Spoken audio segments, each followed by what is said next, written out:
The Indiana Supreme Court is setting the execution date for Roy Lee Ward.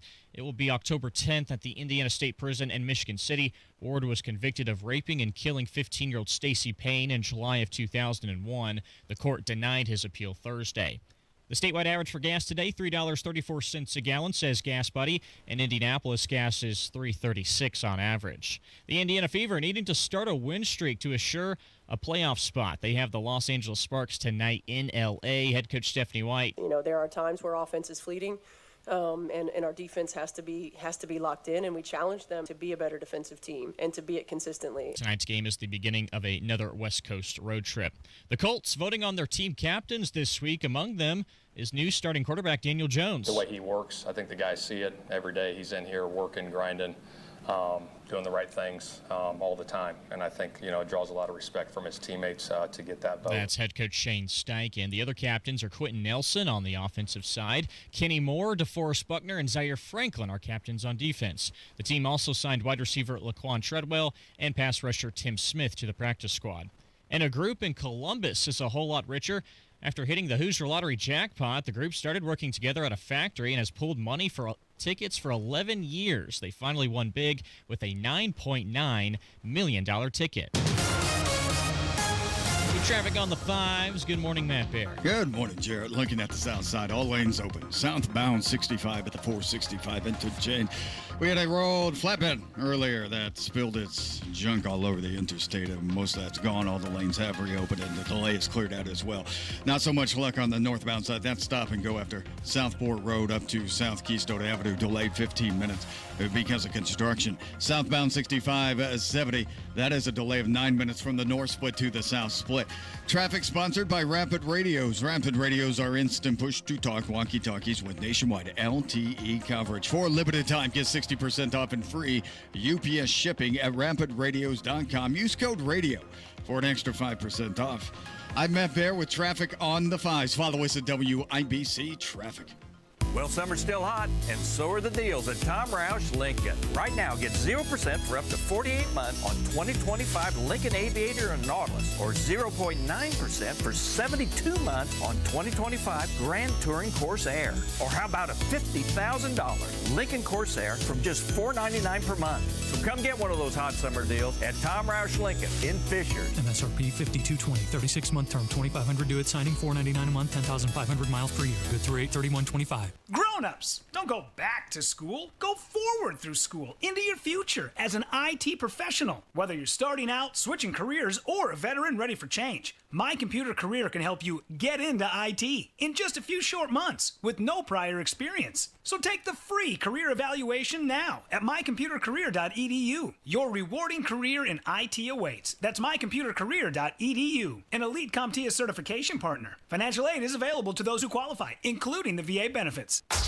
This hour on 93 WIBC, powered by Pierce Jewelers and Carmel, designers of fine custom jewelry. The forecast from the American Standard Cooling Weather Center. Mostly sunny to wrap up the work week. Very comfortable this afternoon. A high of 76. Clear, quiet, and cooler, but still nice. Overnight, a low of 54. I'm Wish TV Storm Track 8 meteorologist Marcus Bailey, 93 WIBC. And I'm Jarrett Lewis on the level, on the go, and on WIBC.com. Kendall and Casey starts now. You're listening to Rob Kendall. When we talk about sending money somewhere, we're talking about printing the money because we have no money. And Casey Daniels. My government would never lie to me, would they? On 93 WIBC. Well, we're about to celebrate Labor Day, and let's spend some time today talking about how you are just basically laboring yourself into a slave existence, shall we? Okay. It's Kendall Casey That show. sounds uplifting and fun. Well, I mean, look, it's the reality, and we are the show where if you want to feel good about yourself, or you want a hug, or you want to be lied to, you come to the wrong place. If you want the hard facts about what's going on in society and who the people are that run it and how they use and abuse you, we are the place. We are the place for the adults to have the adult conversation. Okay.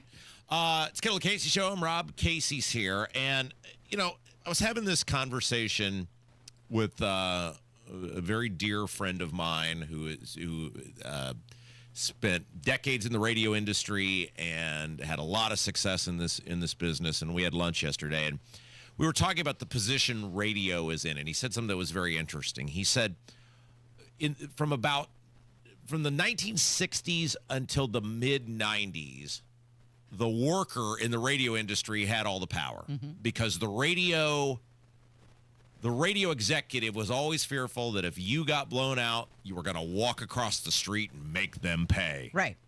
It wasn't so much they kept you around because they liked you, but they were worried because of the dominant stranglehold that radio had in terms of the entertainment industry and in every individual major market, especially one like Indianapolis, that you could walk across the street and you could make them pay. Well, that's why non-competes came into existence. Well, right. And so then obviously through a variety of things that have happened in this industry, the corporate takeovers, the ability to own many radio stations in a market, et cetera, over the last 30 years, the power of the worker in this business, unless you're a tippy top person, is basically non-existent. And the answer to that is the industry has rigged it to where they no longer fear the worker.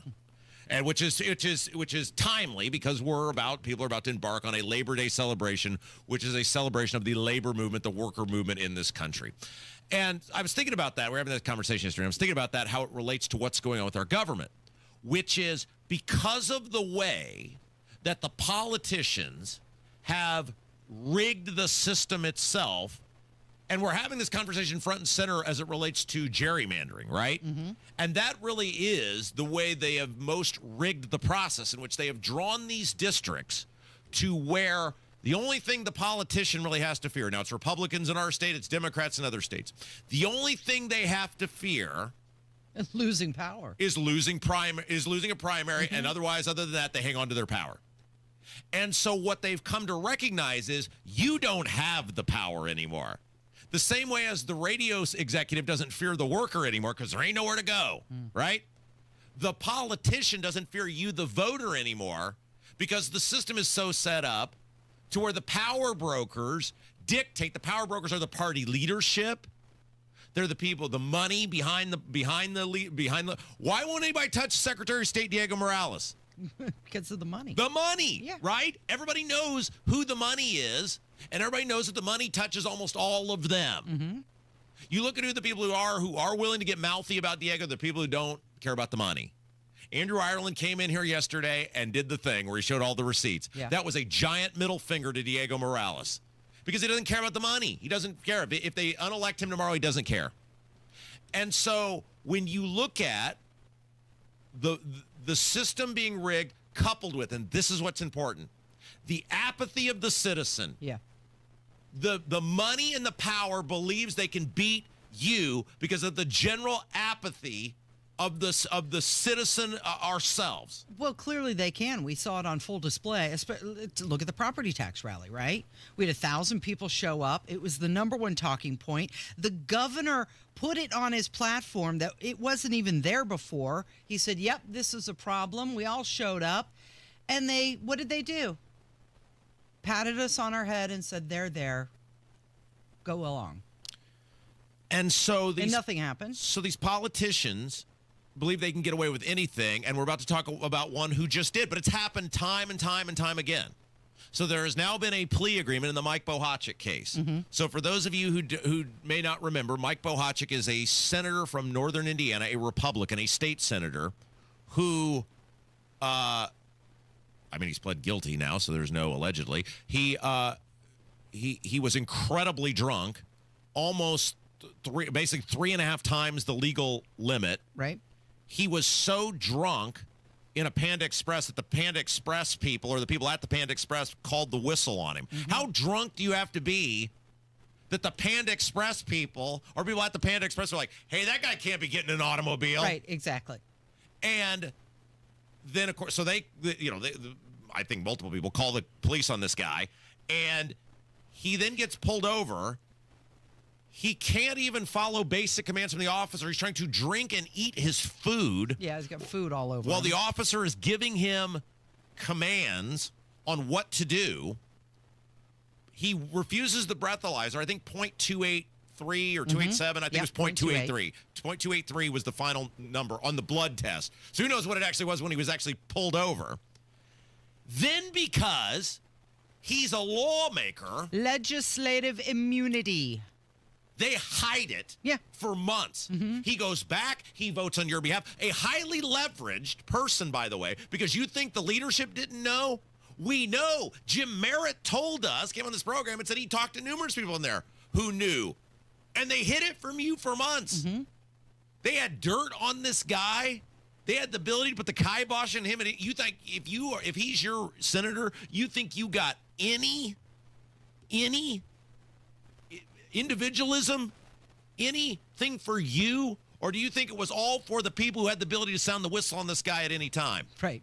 So he was attending meetings throughout the entire time. And he got to keep his license. If you fail to take the breathalyzer in Indiana, automatic revocation of license, right? But somehow, because of his legislative immunity and because the case couldn't be adjudicated, he got to keep his license. Yep. So, no mugshot, no suspension of license. He gets to go back to his job and not tell anybody about it. Casey, do you think if Rob Kendall this weekend, let's say for some reason I went on some bender and was so drunk that the Panda Express had to call the whistle on me, and I got pulled over and I got food all over me, and I got I can't follow commands, and I refuse a breathalyzer, and my blood test is 0.283. Do you think there'd be any grace for Rob Kendall? No. Do you think it wouldn't be out in the public sphere? Do you think I'd get 4 months? Do you think I'd get no mug shot? No. Do you think I get to keep working? Do you think I get to keep driving? It would be all over the internet. All over. And yet, this clown got all of those things, and now his plea deal, there basically is no punishment. Capitol Chronicle, amongst others, has the story. He has to pay $110.50 in fines, $189.50 in court costs, $200 for counter-measurement fees. So the collective fine, by the way, this is a guy who makes probably $70,000 as a state senator. That's his part-time job. So he got, what is that, $500 in fines, roughly. Yep. Or payments. He was also ordered to complete a substance abuse evaluation. No kidding, idiots. If you're that drunk that your blood test is a 0.283, yeah, you got a serious, you don't skip the test and go right to the rehab. Serving in the Senate since 2016, he sits on legal and health committees. Legal and health committees. Oh, but it gets better. I'll just read it to make sure I get this correct, per the Indiana Capitol Chronicle. Although Special Judge Jeffrey L. Thode of Superior Court in the neighboring Porter County imposed a 365-day jail sentence. But it was fully suspended. He will instead serve 365 days of informal probation. I had to ask my old man, who was a federal probation officer, what the hell informal probation was. So you have to sign off on a piece of paper once a month? Yeah, he's like, basically, you don't have to go. Yeah. Like, there is basically no monitoring. The judge also issued a 20-day license suspension. So you would lose yours for a year. He gets 20 days. This is our society. Hey, if you're out working today, this is what our system of elitists think of you, Mr. Guy digging a ditch right now, Mr. Labor Movement. If you're out with a jackhammer or a shovel, or you're on a roof, or you're laying carpet, or whatever you're doing right now, do you think if you behaved, Mr. Labor Movement man, the way Mike Bohachic did, that you would get that sweetheart deal? No, you wouldn't. It's the General Assembly. They're not just immune to arrest, they're also immune to shame. Oh, Stephen, our pal, Stephen Whitmer, at Indy_reporter_ on Twitter says, in 2024, Bohachic was paid $73,926. Okay. So he got a $500 fine, whatever he had to pay his attorney. So let's just say that was $2,000. So let's say he's $2,500 in. He got $73,926 of your money. Still in the positive. Yeah, that's what he's still up over $70,000, and he behaves like idiot and nothing happens to him. That's right. That's what our state, that's what our justice system, that's what our political system, that's what they think of you, Mr. Labor Movement person. Oh, you get 1 day off. Congratulations. All right, we got to play. Speaking of OWI people, there was some interesting audio from Baird that surfaced, and I'd like to play that when we come back, if that's all right. It's Kendall Casey. It's 93 WIBC. Sun's up, the coffee is brewing, and Tony Katz is your morning information barista. Tony Katz, good to be with you. Clarity. We're not interested in having this debate. We're only interested in honestly addressing the issue. Context. We should not present this in any other light. The objective is the destruction of Western civilization. And a little caffeine. Only the Constitution should rule. Tony Katz in the Morning News. Weekdays 6 till 9 on 93 WIBC. Citizens, since we each upgraded to Xfinity in our homes, the Wi-Fi has been booming. It's fair to say our town has officially become a boomtown. Mayor, will I be able to drop into multiplayer gaming battles with low lag? The lag won't be an issue, but your questionable skills may be. And what if I have hundreds of devices on the Wi-Fi? Purely hypothetical. Seems like a lot, but sure, hundreds of devices all booming together with the Xfinity Gateway.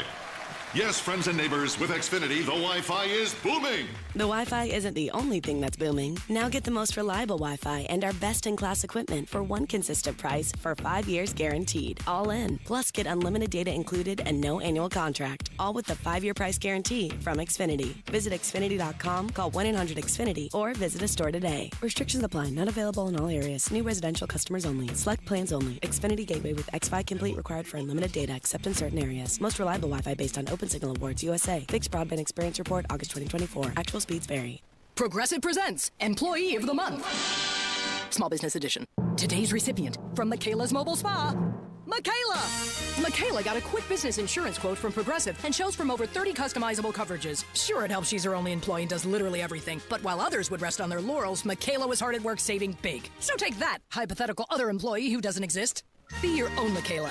See if you could save in as little as 8 minutes at progressivecommercial.com. Progressive Casualty Insurance Company and Affiliates. Coverage is not available in all states or for all vehicles and coverage selections. Finding great candidates to hire can be like, well, trying to find a needle in a haystack. But not with ZipRecruiter. Its powerful technology actively finds and invites qualified candidates to apply to your job. So while other companies might deliver a lot of hay, ZipRecruiter finds you the needle in the haystack. See why 4 out of 5 employers who post a job on ZipRecruiter get a quality candidate within the first day. Try ZipRecruiter for free at ZipRecruiter.com/free. That's ZipRecruiter.com/free.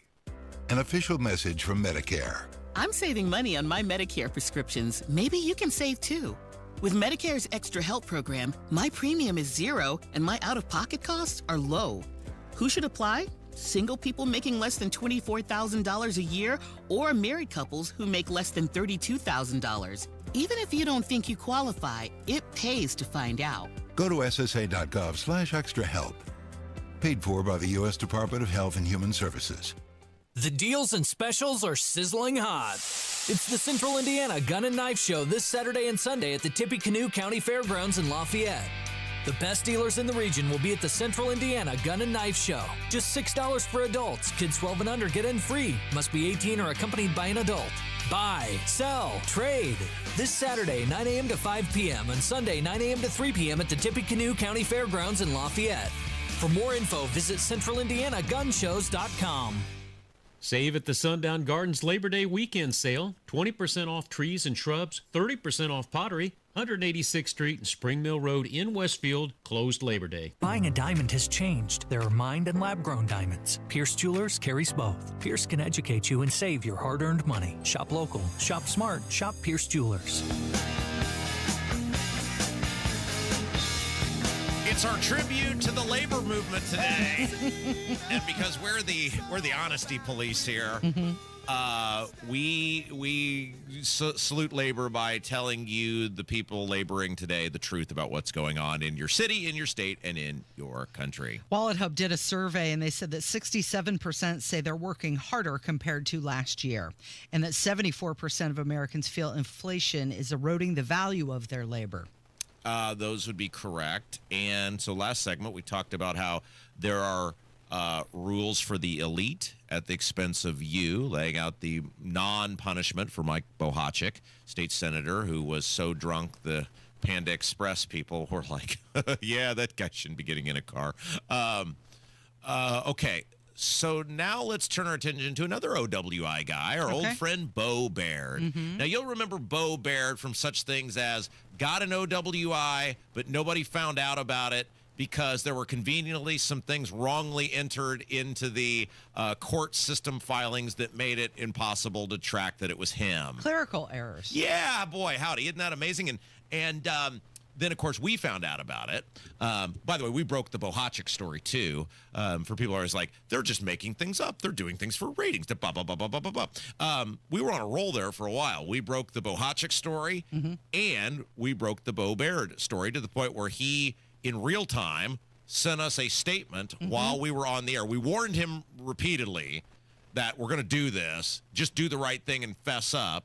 And he made us come on the air and say it. And then finally he sent us a statement. And, of course, the statement was ridiculous. Like, he tried to paint himself. I forget what the exact statement was. Maybe I'll be able to find it here. Like, he basically tried to – he was in his mid-30s, but he tried to paint himself as some struggling college kid who made a bad choice. It's like, your father was a sitting state rep, and he was running for Congress, sir. You're not some poor singing orphan. But, of course, it's always deflect and deny and whatever.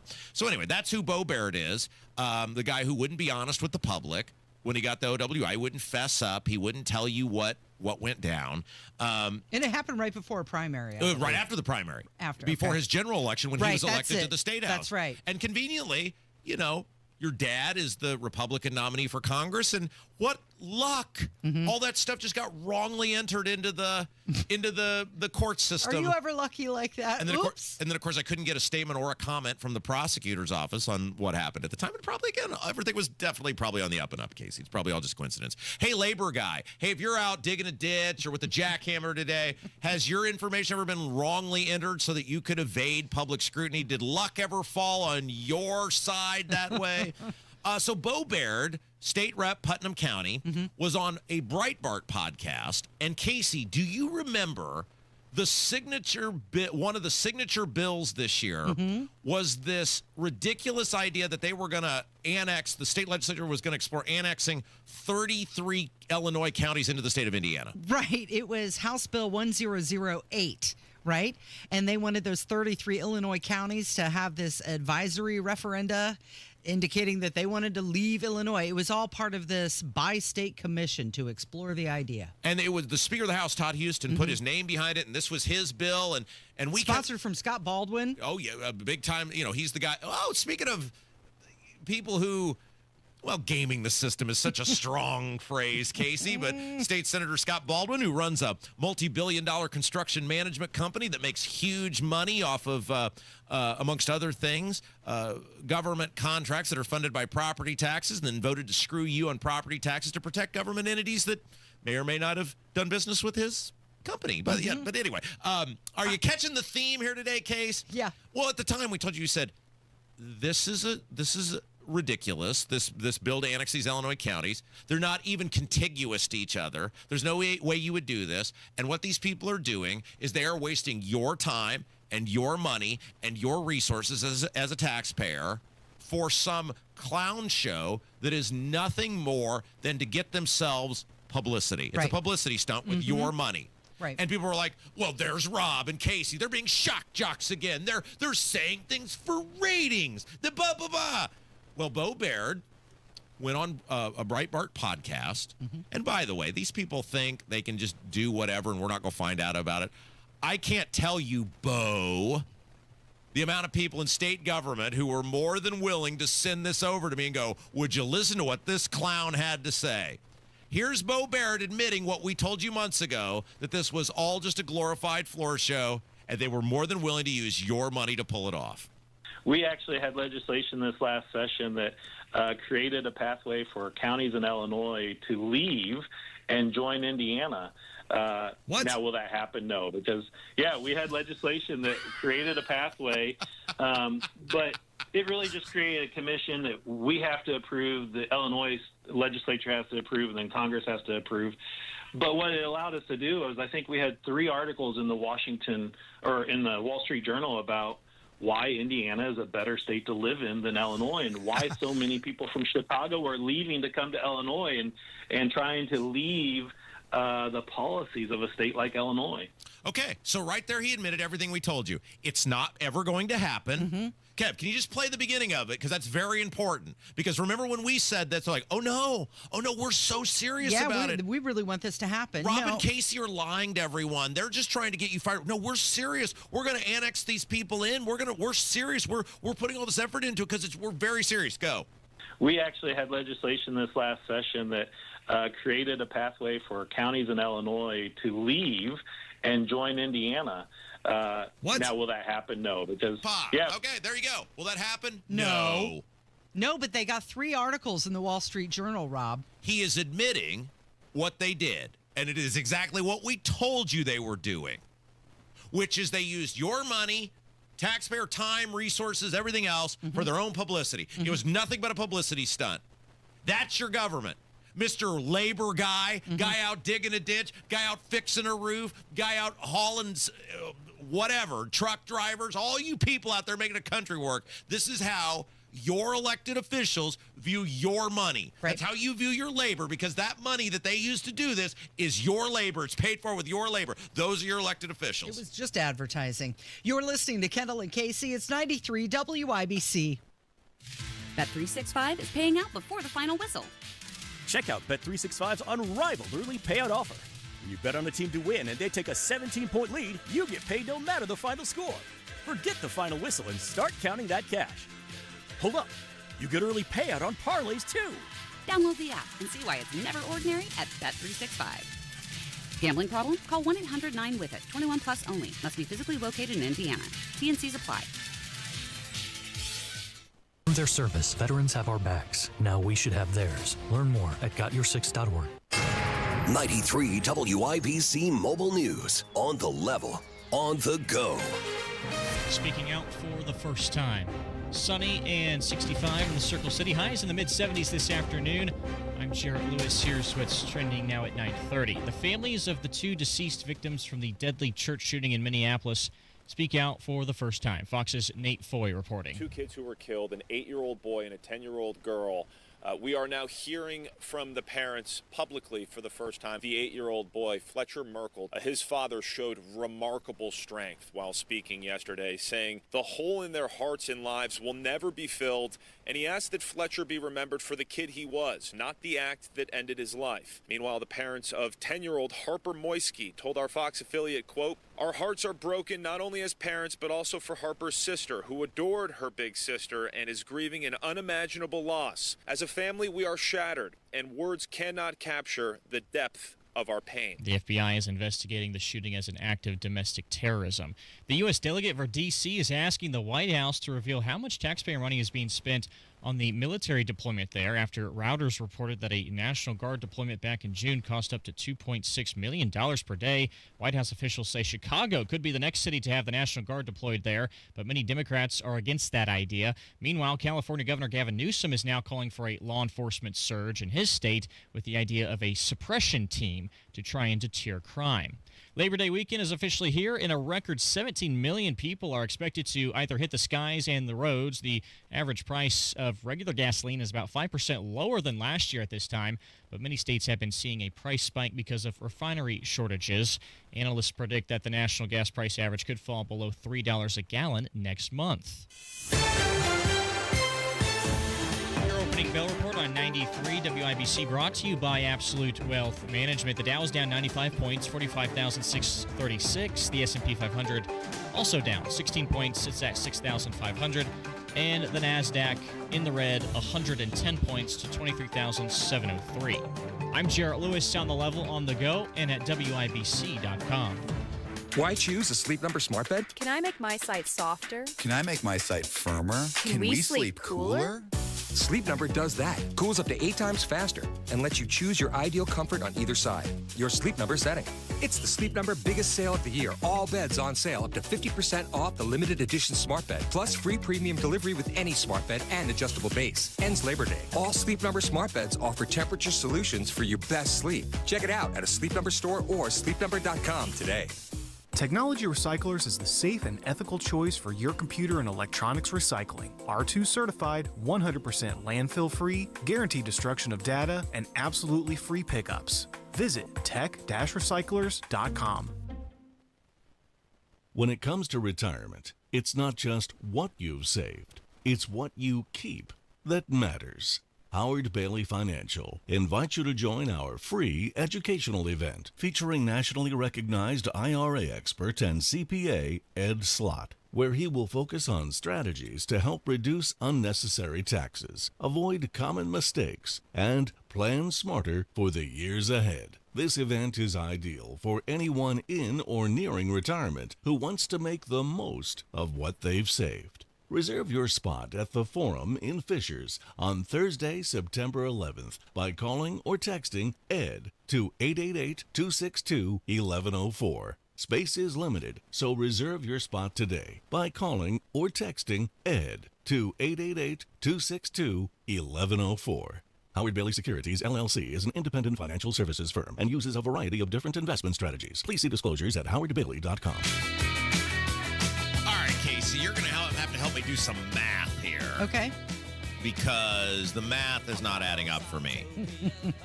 Okay, like these two things, I don't think they can be true at the same time. But maybe they can. Okay. And this is where you is the voice of reason. Because, look, I'm too far gone for reason anymore, right? You've crossed over. I think a long time ago. Mm-hmm. The up for which I cannot stand. And so I just see red on everything. But maybe there's a logical explanation here. It's Kendall Casey Show. I'm Rob. That's Casey. All right. So at the end of the legislative session this past year, April, right, we were told that there was no money and we had to raise taxes by $1 billion to pay our bills. Correct. I did not imagine that. No. That actually happened. Right. Okay. So how is it that we had no money to the point we had to raise taxes by $1 billion to pay our bills, yet we keep being told how great the Indiana economy is, which the economy is where the taxes come from, and we keep hearing how great Braun is at cutting and reforming the government. How can we have this amazing economy, and how can the governor be doing such a great job cutting the government, and yet we don't have enough money to pay our bills without raising taxes by $1 billion? Like, I don't understand how it's like three little balls rotating in the same orbit, and I don't understand how all of this can be true at the same time. Yeah, so the Indiana Department of Administration, they came out and they said that the Braun administration under Governor Braun's leadership saved $37.6 million over the first 6 months. Okay, but again, you didn't answer my question. Yeah, because I don't have an answer for you. Can I take a stab at the answer? Sure. Okay. So they're lying to you about our economy here. Oh. We'll talk about here next hour about the truth about our economy, which is all of these bright, shiny objects that we attract that they then send out in press releases about what a great state we are to start a business in are paid for by you through incentives.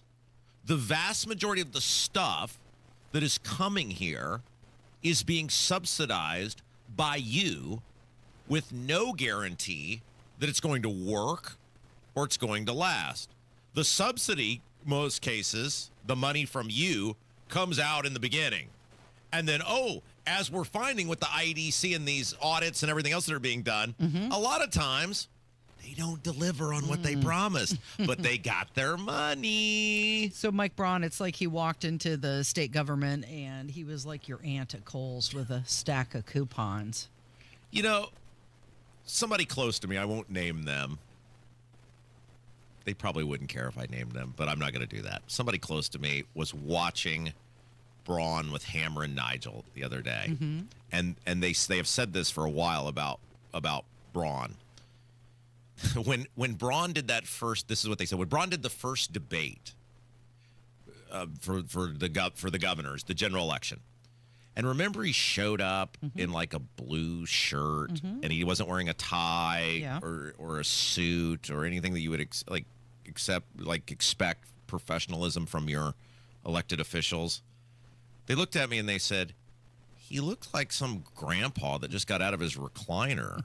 And then remember in that first debate, he didn't have answers for anything, and it was all these. That should have been our first red flag. Like, you say property tax are your top issue, and then you can't articulate it. That, in hindsight, it's always like with the American greed. Once all the money's out of the account and the Ponzi scheme has been fully enacted, they interview the victim, and they're like, there were all these red flags, and I just didn't. I'd known Leroy for years, and he was the great local banker, and I just didn't want to see that he was stealing me blind, robbing me blind. And so, like, Braun was on Hammer and Nigel the other day, and they hand him this beer, and he looks at it, and it's like something from a foreign planet had been handed to him, some sort of alien rock, and I'm watching this on the camera. And then they asked him something about beer, and it's like dudes talking about beer, which is what Hammer and Nigel do, and it's awesome. And his response was something about he got blueberry wine. He had blueberry wine. Yeah. What? And then he had mentioned ice cream as well.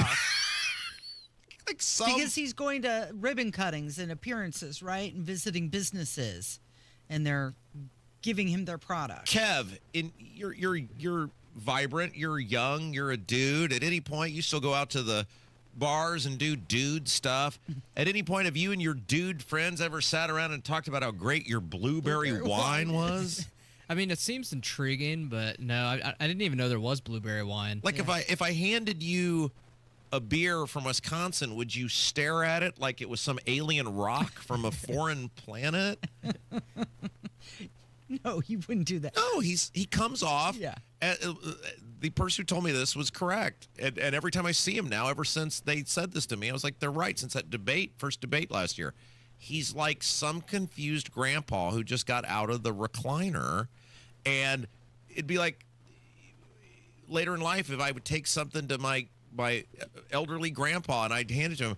Oh, wow, that's neato. They serve beer in Wisconsin? Like, and these are the people that run our society. So how is it possible, Mr. Braun, that you're cutting all this government? We have this incredible economy, and yet you can't pay the bills without raising taxes by $1 billion. Yeah, so which one is it? I just kept thinking about, you remember when the Secretary of State, Diego Morales, was at the BMV meeting, and he called us fake news. The Motor Vehicle Advisory Board, right. Yes. And he was saying how we never talk about his accomplishments. That's right. Right. And then you've got this. Braun administration saved $38 million in first 6 months. They cut $72 million from future spending. Well, that sounds like that's good news. Let's talk about that, the positive side of Governor Braun. And yet the economic forecast was so wobbly. But it can't all be true, right? This is my point. These people are full of it. There's something I'd rather say other than it, but that's what I can get away with saying. It rhymes with it, the thing I want to say. They're full of it. Yeah. And notice it's all about them. It's never about you. It's always about them. They've got the Hope Policy Summit. Are we invited to that? Well, you could pay if you want. If you want a single session, general attendance, you get to attend one policy session, one ticket for lunch with the governor. Wait. Okay, so this is like they're going and they're talking about the policies of the government. So shouldn't that be free since I pay for the government that they're creating the policies for? Shouldn't I get to go hear about the policies that are going to affect my daily life?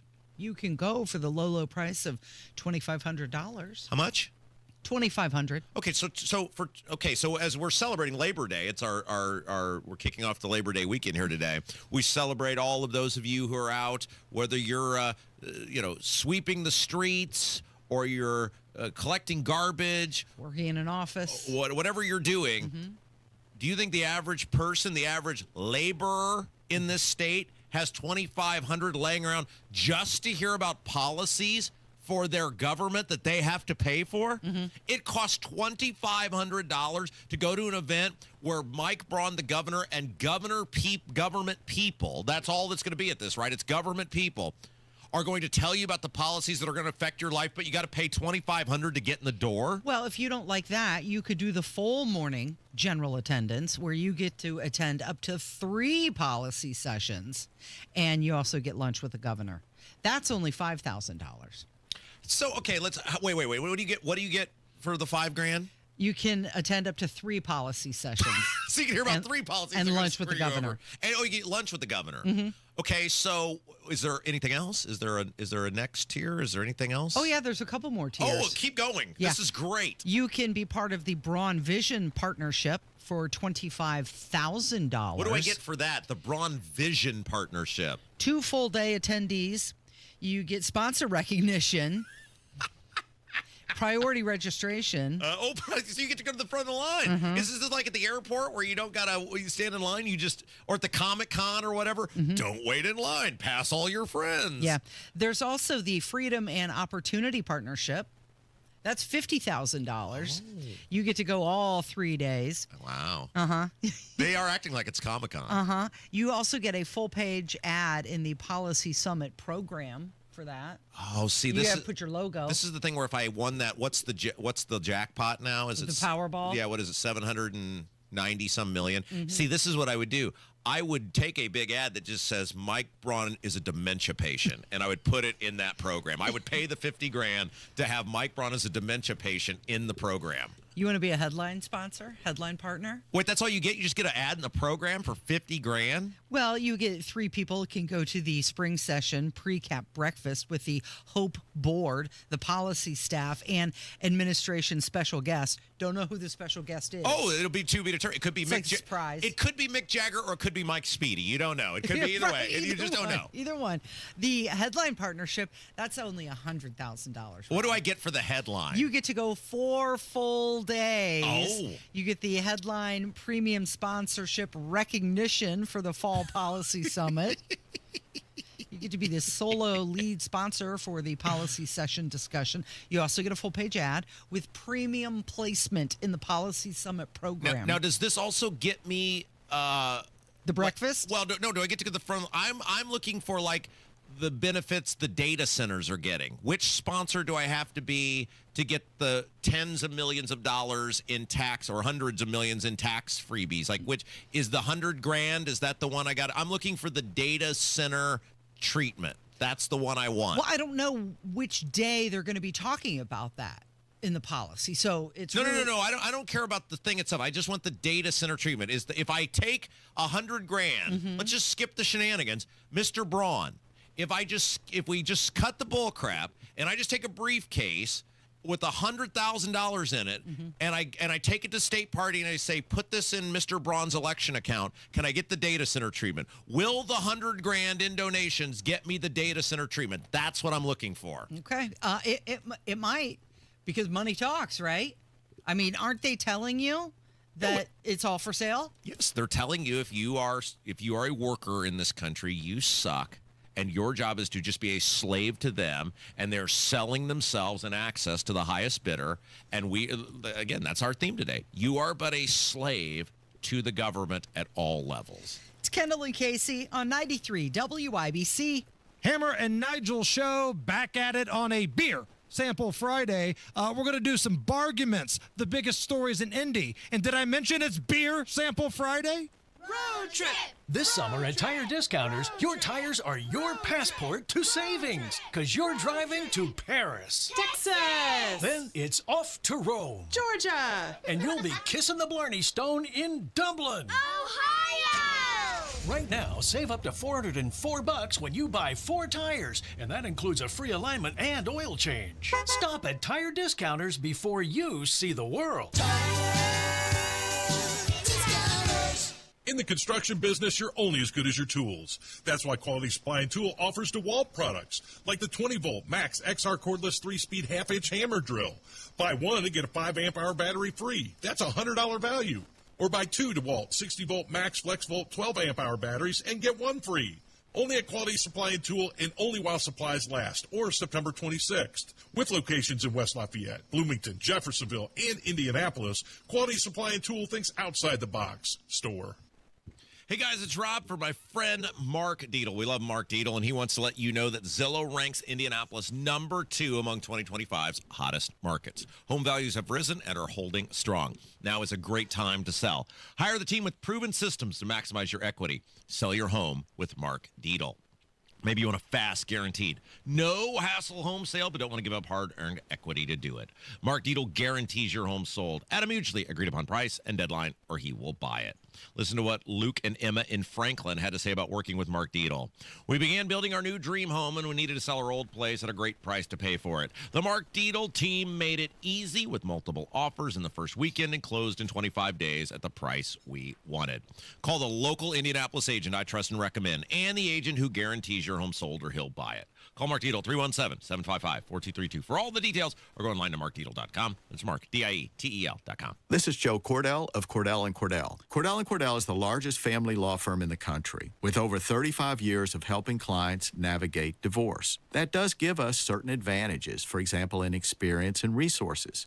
But being big doesn't mean less personal or less local. Our attorneys live and work in your community, and as neighbors, they understand the challenges your families face. If you're a guy facing divorce, remember, Cordell & Cordell, a partner you can count on. 101 West Ohio, Indianapolis. CordellCordell.com. Summer's still hot, and so are the deals at Tom Roush Lincoln. Right now, get 0% for up to 48 months on 2025 Lincoln Aviator and Nautilus, or 0.9% for 72 months on 2025 Grand Touring Corsair. Or how about a $50,000 Lincoln Corsair from just $499 per month? So come get one of those hot summer deals at Tom Roush Lincoln in Fishers. MSRP 5220, 36-month term, $2,500 due at signing, $499 a month, 10,500 miles per year. Good through 8/31/25. Get ready for the Colts Ultimate Tailgate, Sunday, September 7th at 9:30 a.m. We're kicking things off at Slippery Noodle. Start game day with WIBC. Drink specials, games, prizes, and more. Don't miss the party before the party with Neutral and Jack Daniels. Details at WIBC.com. I got some uplifting news today. You got a problem? You got a problem? Oh, I got lots of problems. I just added one to the list. What is it? Well, it turns out my refrigerator/freezer is completely shot. What happened?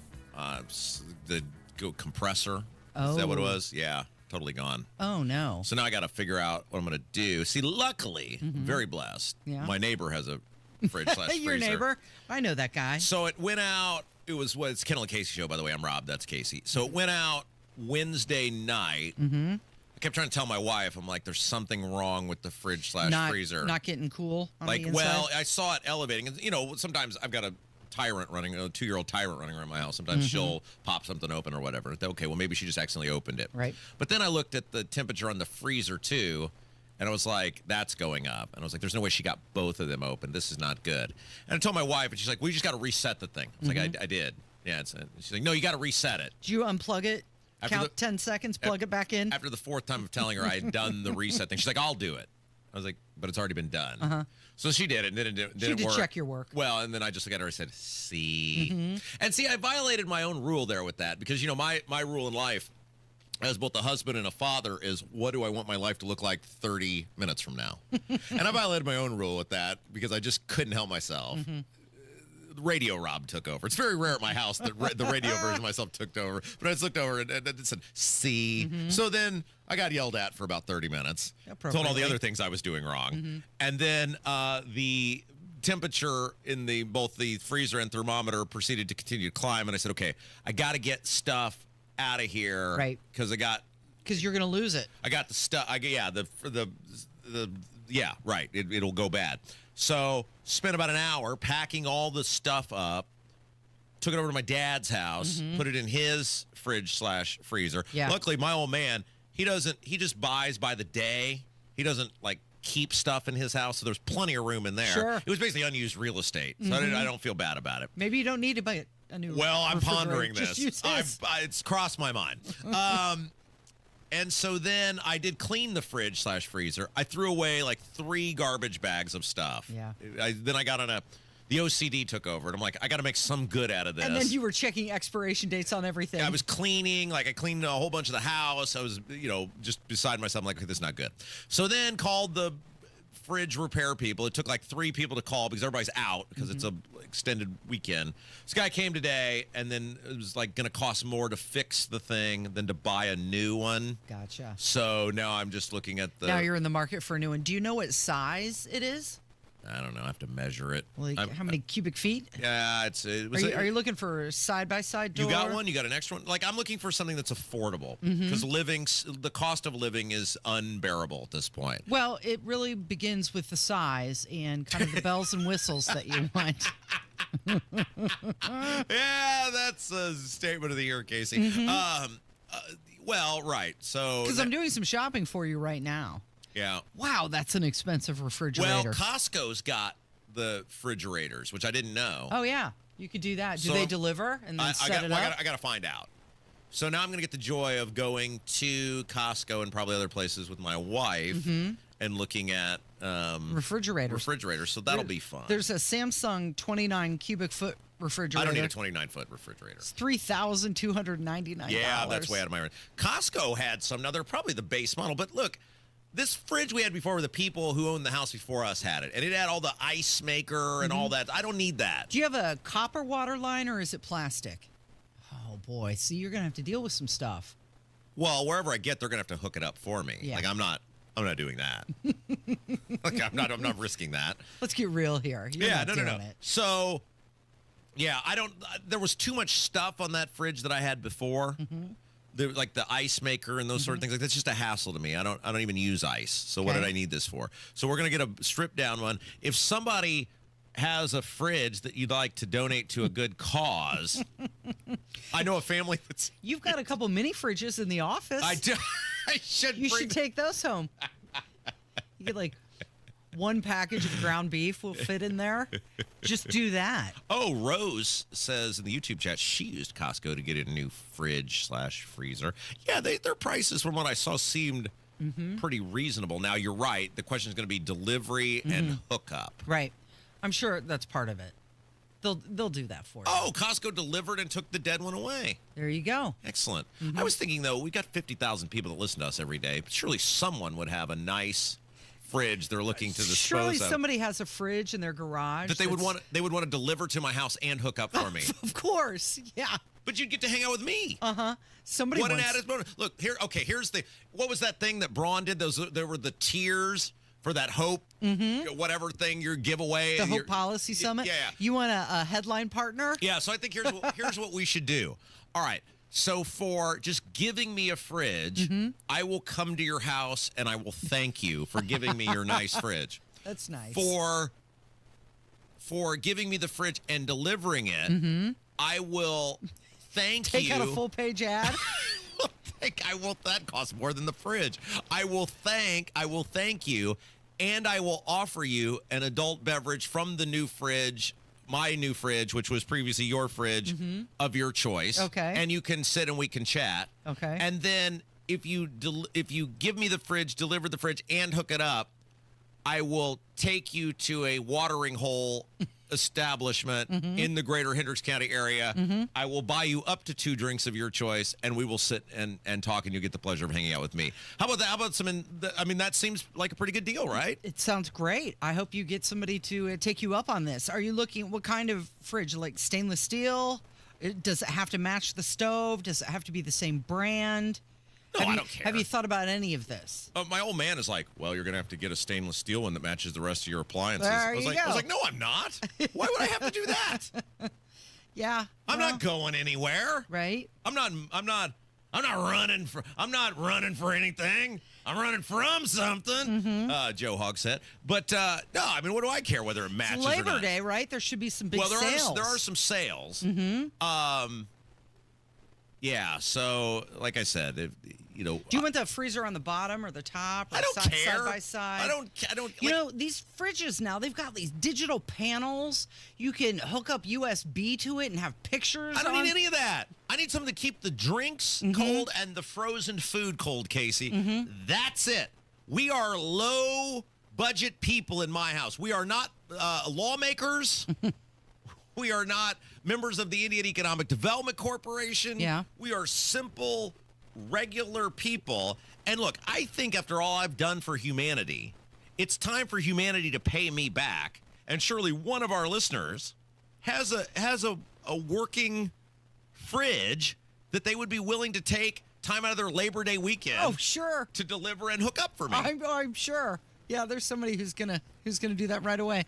If you could get a fingerprint resistant refrigerator, that'd probably be good because you've got a little one running around. You're just so free with spending my money. What sort of fridge you got in your house? I bet it's very nice. It's yeah, side by side. Yeah. It doesn't have the ice maker, which I'm not getting an ice maker this time. I don't like the ice maker either. All right, so I had an upfront experience with the IEDC last night, and I'll tell you about that horror story when we come back. It's Kendall Casey. It's 93 WIBC.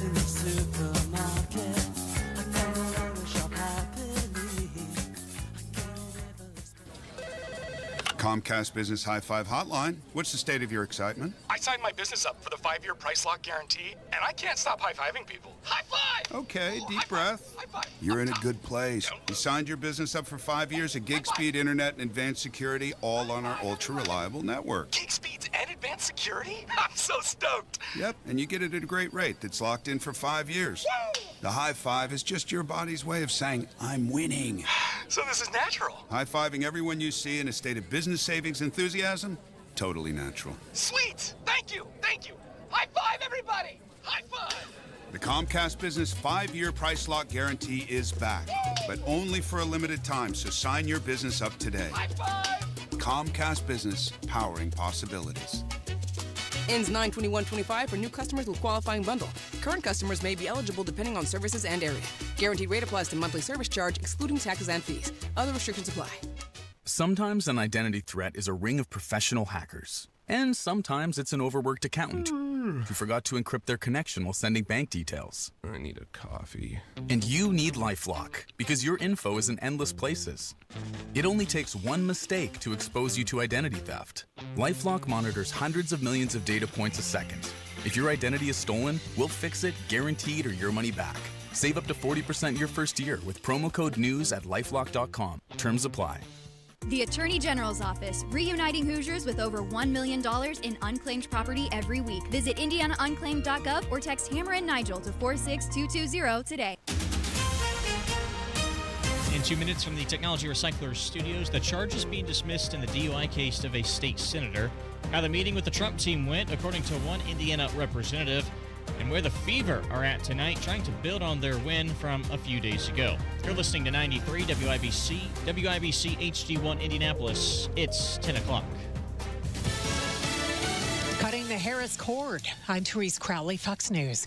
President Trump revoking the Secret Service protection of former Vice President Kamala Harris. A Harris spokesman says no reason given. Her 6 months by federal law was up in July, but former President Biden had extended it. She lives in California. California's Democrat Governor Newsom takes another page from the Trump playbook with a crime crackdown. Governor Gavin Newsom's idea is that something called a California suppression team will have more success at deterring crime in high crime areas than the National Guard. And what these California suppression teams would do is make state police more visible in high crime areas and also have state police start sharing more intel about criminals with local partners. And this is what Newsom's going to try to replicate. DC's stats since August 7th. 1,283 total arrests, 9 known gang members arrested, including MS-13 and Tren de Aragua, and 5 missing children rescued, plus 135 firearms seized. To date, 50 homeless encampments cleared out. The U.S. Attorney in Minnesota talks about what fueled a killer at Annunciation Catholic Church. In short, the shooter appeared to hate all of us. But most of all, he had an obsession. Officials say the suspect had a fixation on violent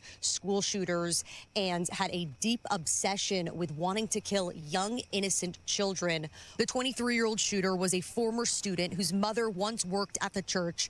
The shooter was born a male but filed for a name change at just 17 years old with parental approval. Officials say that shooter left multiple anti-religious references in his manifesto and written on firearms. terms.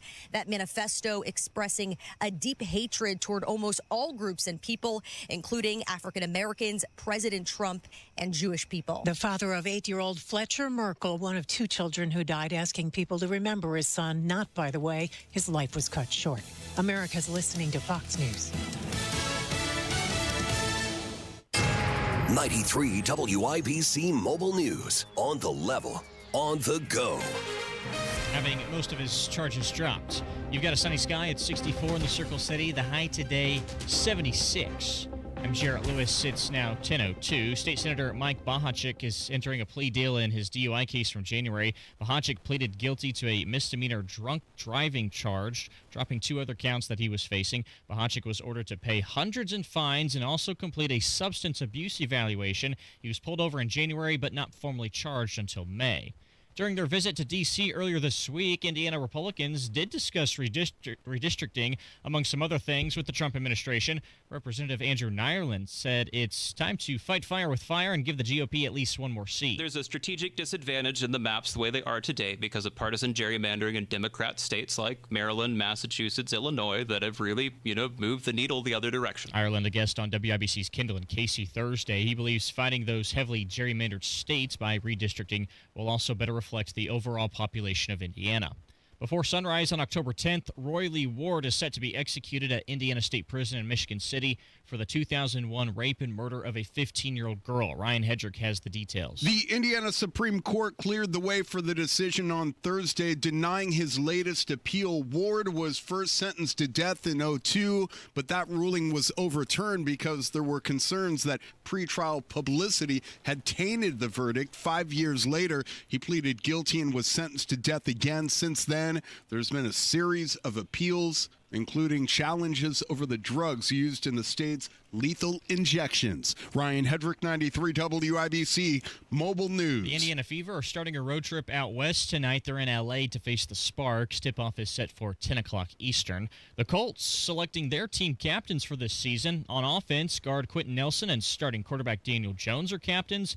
Leading the defense will be Kenny Moore, DeForest Buckner, and Zaire Franklin. The regular season begins next Sunday as the Colts take on the Dolphins at Lucas Oil Stadium. And tonight begins week 2 of Indiana high school football. I'm Jarrett Lewis on the level, on the go, and at WIBC.com. Kendall and Casey back in 1 minute. You know exactly why you need to remodel that kitchen of yours. The space, it's outdated. You can't move around like you used to. It doesn't work like it needs to. You want to entertain and you want to improve your quality of life. This can happen, just not with the kitchen you have. You need to call Boer Remodeling, B-O-O-H-E-R, BoerRemodeling.com. They can take that old kitchen that's deteriorating and broken down and turn it into something that works for you and your family. Their 5-step design process from start to finish, the consultation, the preliminary design, the design development, getting all the documents together, and then getting it done. The best materials, the most skilled craftsmen in Central Indiana. Boer Remodeling will guide you through the entire process, starting with the free initial consultation, and they stand behind their work with a 2-year workmanship guarantee. Create that new kitchen. Design experts can use an existing layout or begin completely from scratch. Talk to Boer Remodeling today. B-O-O-H-E-R. BoerRemodeling.com. That's BoerRemodeling.com. This hour on 93 WIBC is powered by Pierce Jewelers, Carmel's Diamond Engagement Ring Store.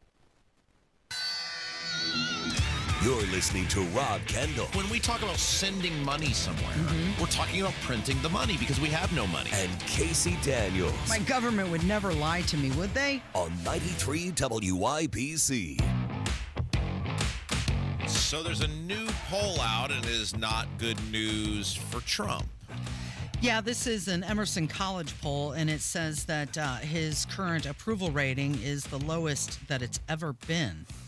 What's the number? Hit a record low. It's down to 45%, 4-point drop since January. But that's still above the Gallup poll approval rating. Well, right. So look, polling is, and we always say this, reputable polling.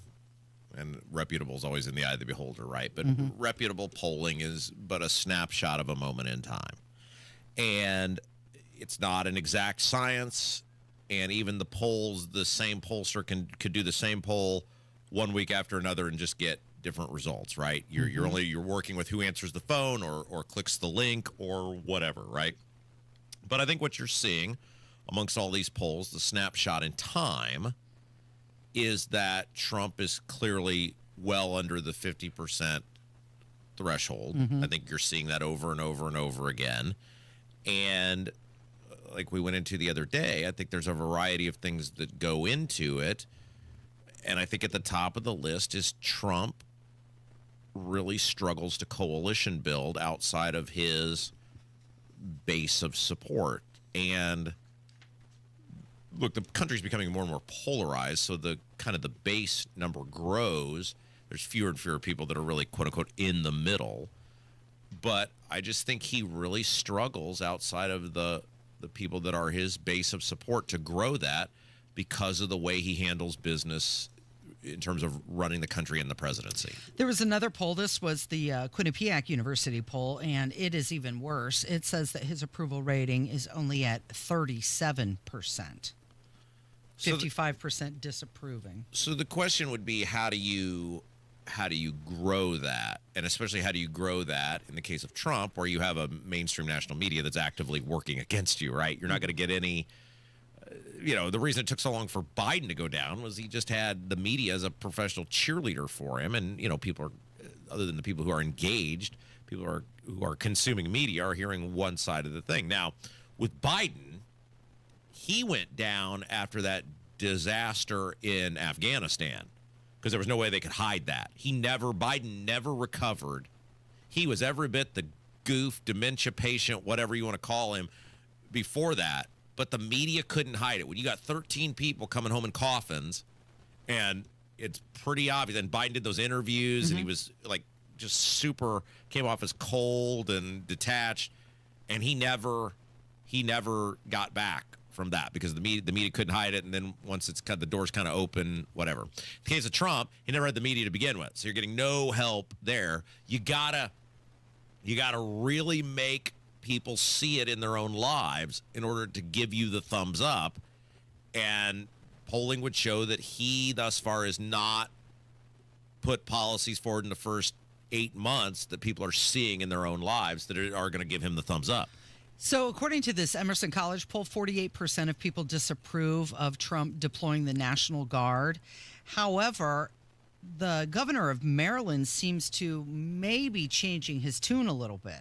Governor, I appreciate the investment, but it would just seem to me, if despite that investment, Baltimore still ranks third in the nation in violent crime rate per capita in the nation, that you would welcome in the President of the United States help if crime in Maryland. And as to the point of partisan politics, it's simply the truth. The truth isn't partisan, and the truth is most of the major cities in the United States are run by Democrat governors, and they're also the highest rate crime cities in the country. I'm on limited time, and I want to give you a chance to address something, I would though, Governor. absolutely because President welcome Trump brought federal it up. support. Apparently, there we go. You would welcome federal support. That's wonderful to hear. I would absolutely welcome the federal would be support. happy to hear that. But now, when you go into the city, 48% people support the Guard deployment in Washington, D.C. It's elsewhere that people are a little hanky on the idea. Well, look, it clearly worked in Washington, D.C. There's no doubt. Even the mayor came out and admitted, who was a fierce opponent of that, admitted it worked because it did. There was an 87% reduction in carjackings. One of the issues that any president is going to have going forward, regardless of party, is the polarization of the country. And we don't share nearly as many common interests as we once did. Because the issues themselves are very fractured. The things that drive people to have opinions on things are very split. And because of the social, and I think this is the biggest part of it, the social media world in which we live, where everybody feels they have not only a voice, but an ability to have an amplified voice, that many people, not every person obviously, but many people are always defaulting to the extreme, or they're trying to get to the extreme, or they're trying to get themselves noticed, which often takes extreme.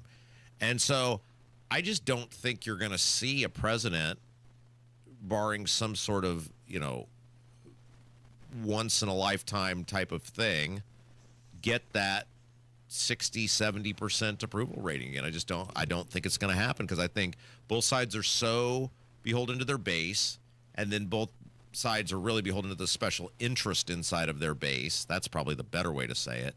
And then that just divides the country. So I don't think like 40 is not great, or 38 or 38, 37 not great, even 45 is not great. But I think in a realistic world now, you're going to struggle to get much past 53, 54%, even on the best of job performances. So the top issues for voters, according to this Emerson College poll, was the economy was number one, and then immigration and also health care. And in regards to personal finances, 41% said their finances are worse off than they were a year ago. Yeah, so that's the thing. It's the economy, but now the economy, the issues of the economy are taking new form. And what I mean by that is, look at what we're experiencing here in central Indiana. Electric bills are skyrocketing. That is the economy, right? These are for-profit companies in most cases that are doing this to regular people, and they're doing it by weaponizing the government. They weaponize the government, using government approval to make this happen because they have monopolies. Well, the economy, that's something that people weren't thinking about, but now because of the economic climate we are creating, like in this state, where, hey, if you're a mega building, come on in. Well, how are you going to power that? Well, if you're a mega building, come on in. Well, how are you going to power that? If you're a mega building, yeah, that's what I'm saying. So, and this is the economy we've created. The nuts and bolts of the economy are not strong. Main Street is still not strong. The tariffs, not helping. Now, don't have the argument that 5 years from now it's going to make more things be done in America and that'll be better. We can have that argument. But the reality is, on the ground, it is hurting inflation, it's hurting the price of stuff. It is not helping the economy in terms of, you're not seeing this robust, gangbusters, Main Street revival in the present. And so naturally, it doesn't surprise me at all that people are sour on the economy, because in the short term, at least, Trump's policies are doing more harm rather than good. According to the same poll, they have Gavin Newsom surging. He's up by 12 points. What does that mean?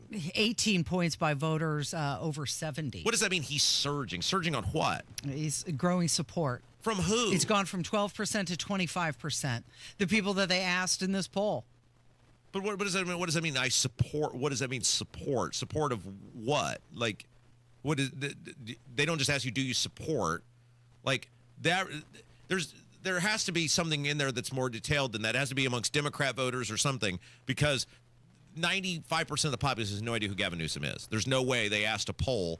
Most people might not even be able to name who the vice president is, much less who's some less the wacky governor of California. Yeah, I don't believe that for a second, that 25% of the country is in tune with even who Gavin Newsom is, much less the job he's doing as the governor of California. I'm not trying to dispute you're giving wrong information. I'm saying there has to be more to it just than 25% of the population. He's gains across key demographics, up 12 points with voters under 30, up 18 points with voters over 70, and 14 points with both black and white voters. Well, I call bullcrap on that, because I don't think 25% of the populace knows who Gavin Newsom is. I mean, it all depends on how these questions are asked, too. They could be leading questions. That's the thing with these polls. You said reputable. Well, consider that. Something else that happened this morning, the Secret Service protection for Kamala Harris is going to end on September 1st. Good. Why would any former vice president need Secret Service? They don't have any power, and they're not serving their country. So there's a federal law that provides protection for 6 months after a VP leaves. Yeah. Biden had extended hers to 18 months via executive order right before he left. But Trump revoked that and said, nah, we're not doing that. Yeah, I mean, I don't understand why a former vice president would need Secret Service protection. They have no power. They weren't the president. They don't sign bills, laws. They don't make deals. Vice presidents do nothing. Like they used to be. Now these guys want it now because it's an elevation to, like Vance is finding out, to be the standard bearer of the party. And as Kamala found out, then she became the de facto nominee. But they don't, in terms of actual doing things, there's nothing they actually do other than break ties in the Senate. Used to be they did that and go into dead heads of states' funerals that the president want to go to. That's it. Former presidents and their spouses still get lifetime protection. So Jill Biden will be protected for the rest of her life. Why does the spouse get one? Like, children of former presidents lose coverage after they turn 16, unless extended via executive order. Why would they give a spouse of a former president? Like who was the old lady? Was it Truman? It must have been Truman because it was when my parents lived in Missouri. Mm-hmm. Like you could go by Truman's house and his Truman's widow, lived to be a very old woman, and like the secret Bess Truman. Bess Truman. How old was she when she died? Does it say? No, I don't have that.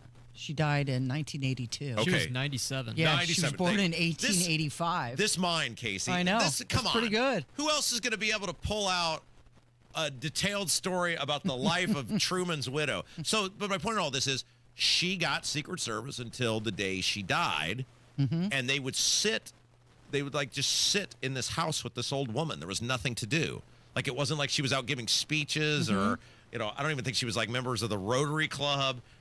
There's nothing wrong with being an old woman. I'm not saying that in any shape, form, or fashion, but that's utterly ridiculous that taxpayers were funding guys to just sit there, and that's where they would punish people. Like, if you got messed up or ran afoul, you were on the Bess Truman they would detail. send you to Missouri and you would be on the Bess Truman detail. Yeah. So anyway, that's all ridiculous, and we shouldn't pay for that. So what's going on with the $4 million patch of grass in Brownsburg? Well, we still don't know. Still don't know. I got some info on that, but I had a little run-in with about how the IEDC operates last night. Okay. The Indiana Economic Development Corporation. I got to see this little shadow government in action, and our theme for today, because we're celebrating Labor Day, many people going into the 3-day weekend, celebrating the labor movement of America. You, the people out working today, we celebrate you, is how much you, the laborer, are getting screwed by elitists in your government. And I'm going to give you a primo example when we come back. It's Kendall Casey on 93 WIBC. Hammer and Nigel. The state of Texas can require voter ID for mail-in ballots. It's not required already. But Joe Biden got 82 million legal votes, Nigel. If you think otherwise, you might as well put the tinfoil hat on, okay? I don't think it's asking too much to have some sort of proof that you're a legal citizen in your mail-in ballot. Find a way. Hammer and Nigel, weekdays 3 till 7 on 93 WIBC and WIBC.com. Garage Doors of Indianapolis is everything that's right about Central Indiana. They've been locally family-owned for 50 years, helping our local economy remain strong by employing 70 families. Garage Doors of Indianapolis is proud to do business right here in the great state of Indiana. They're a conservative-minded company that shares our values and stands by their products and services. You can call Garage Doors of Indianapolis today for service today. 875-4577, 875-4577, or visit doorstoday.com. Lanny went to college and racked up huge debt. A little bit over $100,000. For a degree he couldn't use, now what? I had a friend that went to my computer career. They even helped him get hired immediately after graduation. One of the things I love about IT is that you can work from anywhere you want. You could become an IT pro in just months, including cybersecurity and the basics of AI with zero experience at mycomputercareer.edu. My Computer Career, an elite CompTIA certification partner. It worked for me, and I know it can work for you. This is one student's experience. Individual results vary. Wesley Financial Group is not a law firm. Hi, I'm Chuck McDowell, the timeshare cancellation guy. In 2011, I founded Wesley Financial Group with one goal in mind: to help honest folks out of their timeshares permanently. Today, I run Wesley with my two sons, a real family business, treating every client and every employee like we'd want our own family treated. That philosophy has helped us grow into the largest, most trusted timeshare cancellation company in the United States. Fortune magazine even recognized us as one of the best places to work. Why? Because we genuinely care. In fact, some of our former clients were so moved by their experience working with us, they joined our team so they could help others to timeshare freedom. If you're stuck in a timeshare, give us a call. Let our family help your family. Call Wesley now for your free timeshare exit kit. 800-895-1414. That's 800-895-1414. 800-895-1414.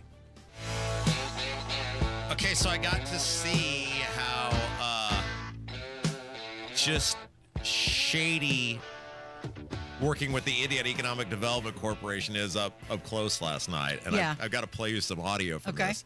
It's the Kendall and Casey show. I'm Rob. Casey's here. We're celebrating the labor movement today in honor of Labor Day being Monday. Yeah. And what we're trying to get through to you today, you the laborers, you the people out making the country work. First of all, thank you. God bless you.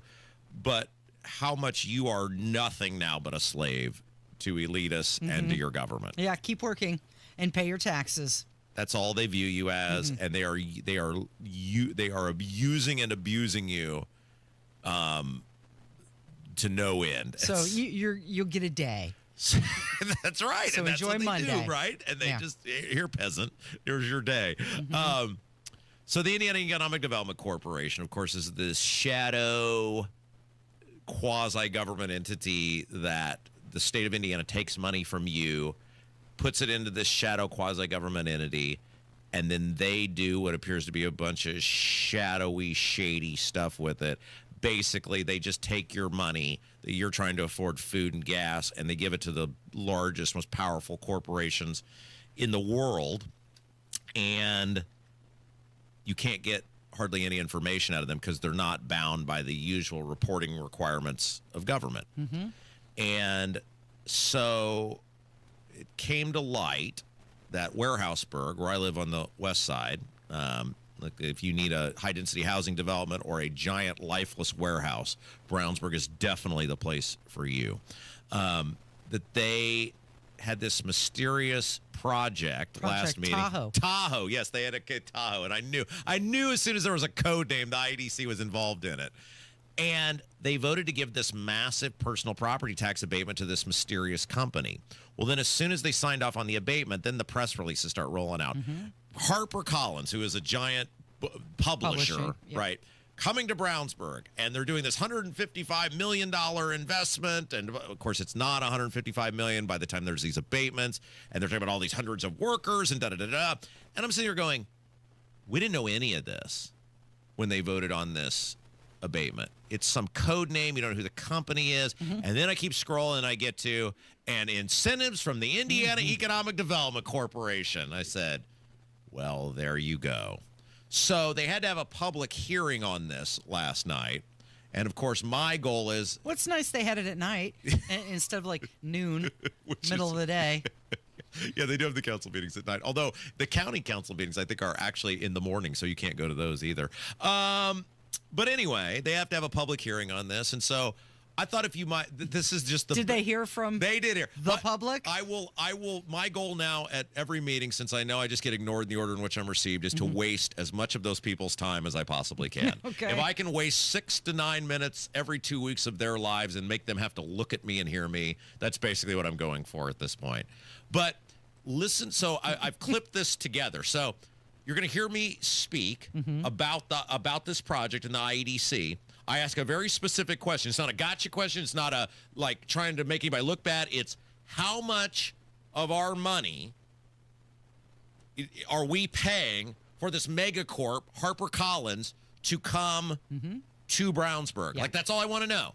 I want to know how much of my money I'm paying for these people to come to our town, and then listen. So you'll hear my little thing, and then a little beep, and then they're going to. They ask the economic development director to answer my question, and then listen to the answer. Are you ready? Yeah. Okay, here we go. We're talking a fraction of this development over the next 10 years coming back to the pockets of Brownsburg. And again, who's at the center of it? It's the Indiana Economic Development Corporation. Data Center Central. And now we're in bed with them. I'm curious how long this council knew about the incentives coming from the Indiana Economic Development Corporation. What are the actual incentives from the Indiana Economic Development Corporation? Let's face it, they didn't choose Brownsburg because they love Brownsburg. They chose Brownsburg because of the giveaways. That's how everybody who gets in bed with the Indiana Economic Development Corporation operates. So what's the real impact to Brownsburg in terms of power, in terms of utilities, and where are we going to put all these people? I want to know why the company was hidden from the public under a code name and why you guys didn't tell us who these people were until after it had already been voted on. That's not transparency. So I'd be curious tonight to know the actual giveaways from the Indiana Economic Development Corporation, the actual monetary giveaway in terms of the personal property tax abatement, and the actual giveaway in terms of the real property or the property of the buildings that's going out tonight, and what the actual payout will be when we factor in the giveaway from the Indiana Economic Development Corporation over the next 10 years. Thank you. Are you able to answer some of Mr. Kendall's questions? We're not involved in what the IEDC offers, so I can't speak. IEDC offers, so I can't speak to that. So, no. Not going to tell you. So my question is, do they just not want to tell you, or do they not know the information? Well, okay, so let's review this. So the purpose of the public hearing is supposed to be to hear from the public. Like you saw there, I wasn't screaming. I wasn't throwing things at people. And by the way, sometimes I play these just to show people, like, I really am this passionate about this stuff in my personal life. Right. It's not just some glorified floor show 9 to noon each day. I don't think there were any gotcha questions in there. I'm a taxpayer. You are doing this mega giveaway to this mega corporation that's going to supposedly invest hundreds of millions of dollars in our community. I want to know what the giveaways are, what I'm contributing as a taxpayer in terms of abatements and these IEDC incentives. That's all I want to know. I want to know what the actual investment is by me and then what the payout's going to be for that investment, the same way you do at a bank or anything else. And what do I get told? No. No, we have no information for you. So we're led to believe that the economic development director for the town has no idea what the economic development incentives are for one of the largest investments in the history of the town. That's what we're led to believe? That's how we do business now, where you don't even have the right to know how much of your money is being spent to bring people to your towns, which it's a massive building. It's going to dramatically reshape the vision of the Ronald Reagan there in Brownsburg in 74. Like, this is a massive thing. And you don't even have the right to know how much of your money's being spent to make that happen. So they didn't tell you anything. They didn't tell you what the incentives were? They didn't answer any of it. You heard him. Yeah. No. Not going to tell you. No. How long do you think that the audit of the IEDC is going to take? I mean, they said the process would take 6 to 12 months, right? They started it back in May? Oh, yeah, but it doesn't. Has it begun? It could take 3 weeks. They're going to find a fall guy. Somebody will be the fall guy, and they'll go, see, we fixed it. When they rally, and then carry on. Right? No. It's just like we called this with Hogsett, the Thomas Carl Cook investigation. It went exactly as we said. I know these people better than they know themselves. I could have just saved $800,000 to just pick a fall guy, just point at somebody, punish them, and say we're done here. Jarrett Lewis, yeah, it could be. You could have picked Jarrett Lewis from the WIBC newsroom. That's exactly how this is going to go. Before we get to the news, I want an update on the patch of grass. What's going on there? Well, why don't we say that for next hour? Because we got to talk about the pool, the aquatic center, and the amphitheater too. Yes, roll it all into one big thing. There was all sorts of deception, dishonesty, and stupid on full display at that meeting last night, and I can't get to it all in one segment. It's Kendall and Casey on 93 WIBC. Listen up, football fans. You won't want to miss this. Right now, new Bet365 customers bet $5 and get $200 in bonus bets, win or lose. So you could turn that $200 into something bigger when you bet on money line, spread, totals, player props. $200 in bonus bets when new customers bet $5. I know where I'm going to bet from now on. Download the app today and see why it's never ordinary at Bet365. Gambling problem? Call 1-800-9-WITH-IT. 21 plus only. Must be physically located in Indiana. T&Cs apply. In-app only. 93 WIBC Mobile News. On the level, on the go. She's getting no more Secret Service. Skies are sunny at 65. Today's high 76. I'm Jarrett Lewis. Here's what's trending at 10:30. The White House is revoking Secret Service protection for former Vice President Kamala Harris. House official texted me this morning to confirm that her Secret Service detail has been suspended. The Harris people have told us that no reason was given for the suspension, but there are two important points about this. Point number one, vice presidents typically only get 6 months of protection after leaving office, but Joe Biden extended hers. And the other point here, she has got a book tour that starts on September 24th.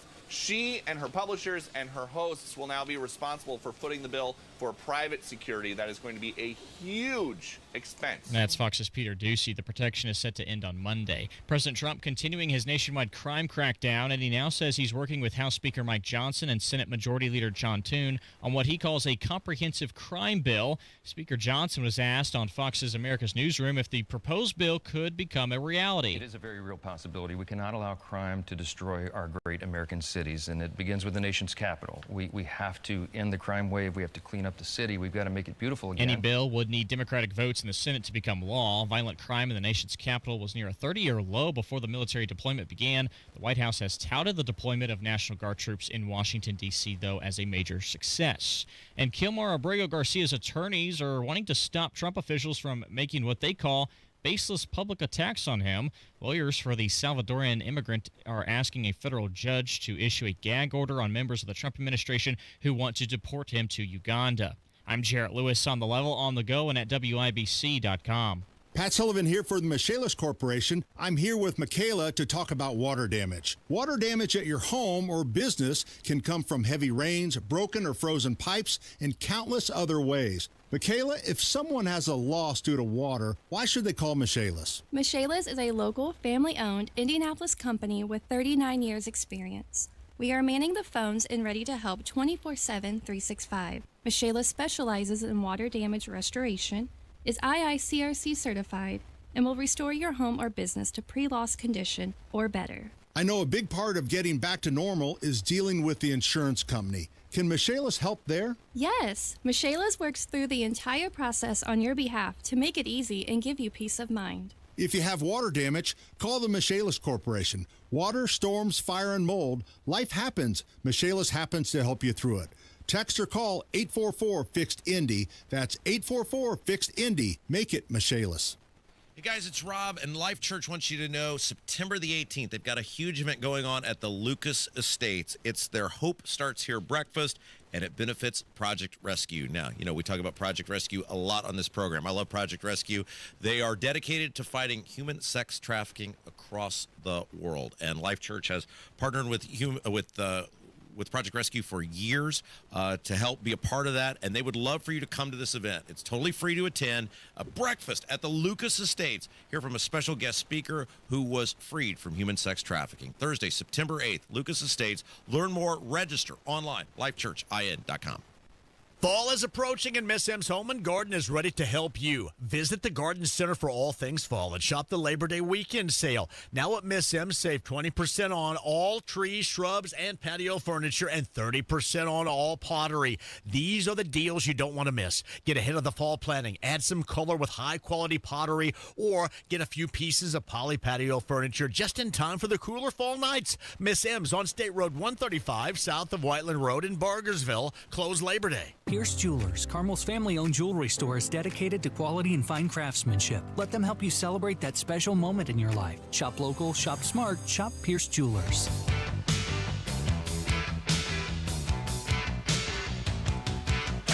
Okay, so this Spotify thing interests me because I don't understand it, but Kevin, you use the Spotify, right? Yeah, I do. So Spotify is a music or audio streaming application, correct? Yeah. Yeah, and then like Rogan is on Spotify. It's a subscription service. Yes. You pay a certain amount each month, and then you get access to all the stuff on Spotify. Yeah. Now, what I don't understand, do you have Spotify? I do. You do? Kev, you have Spotify? Yeah.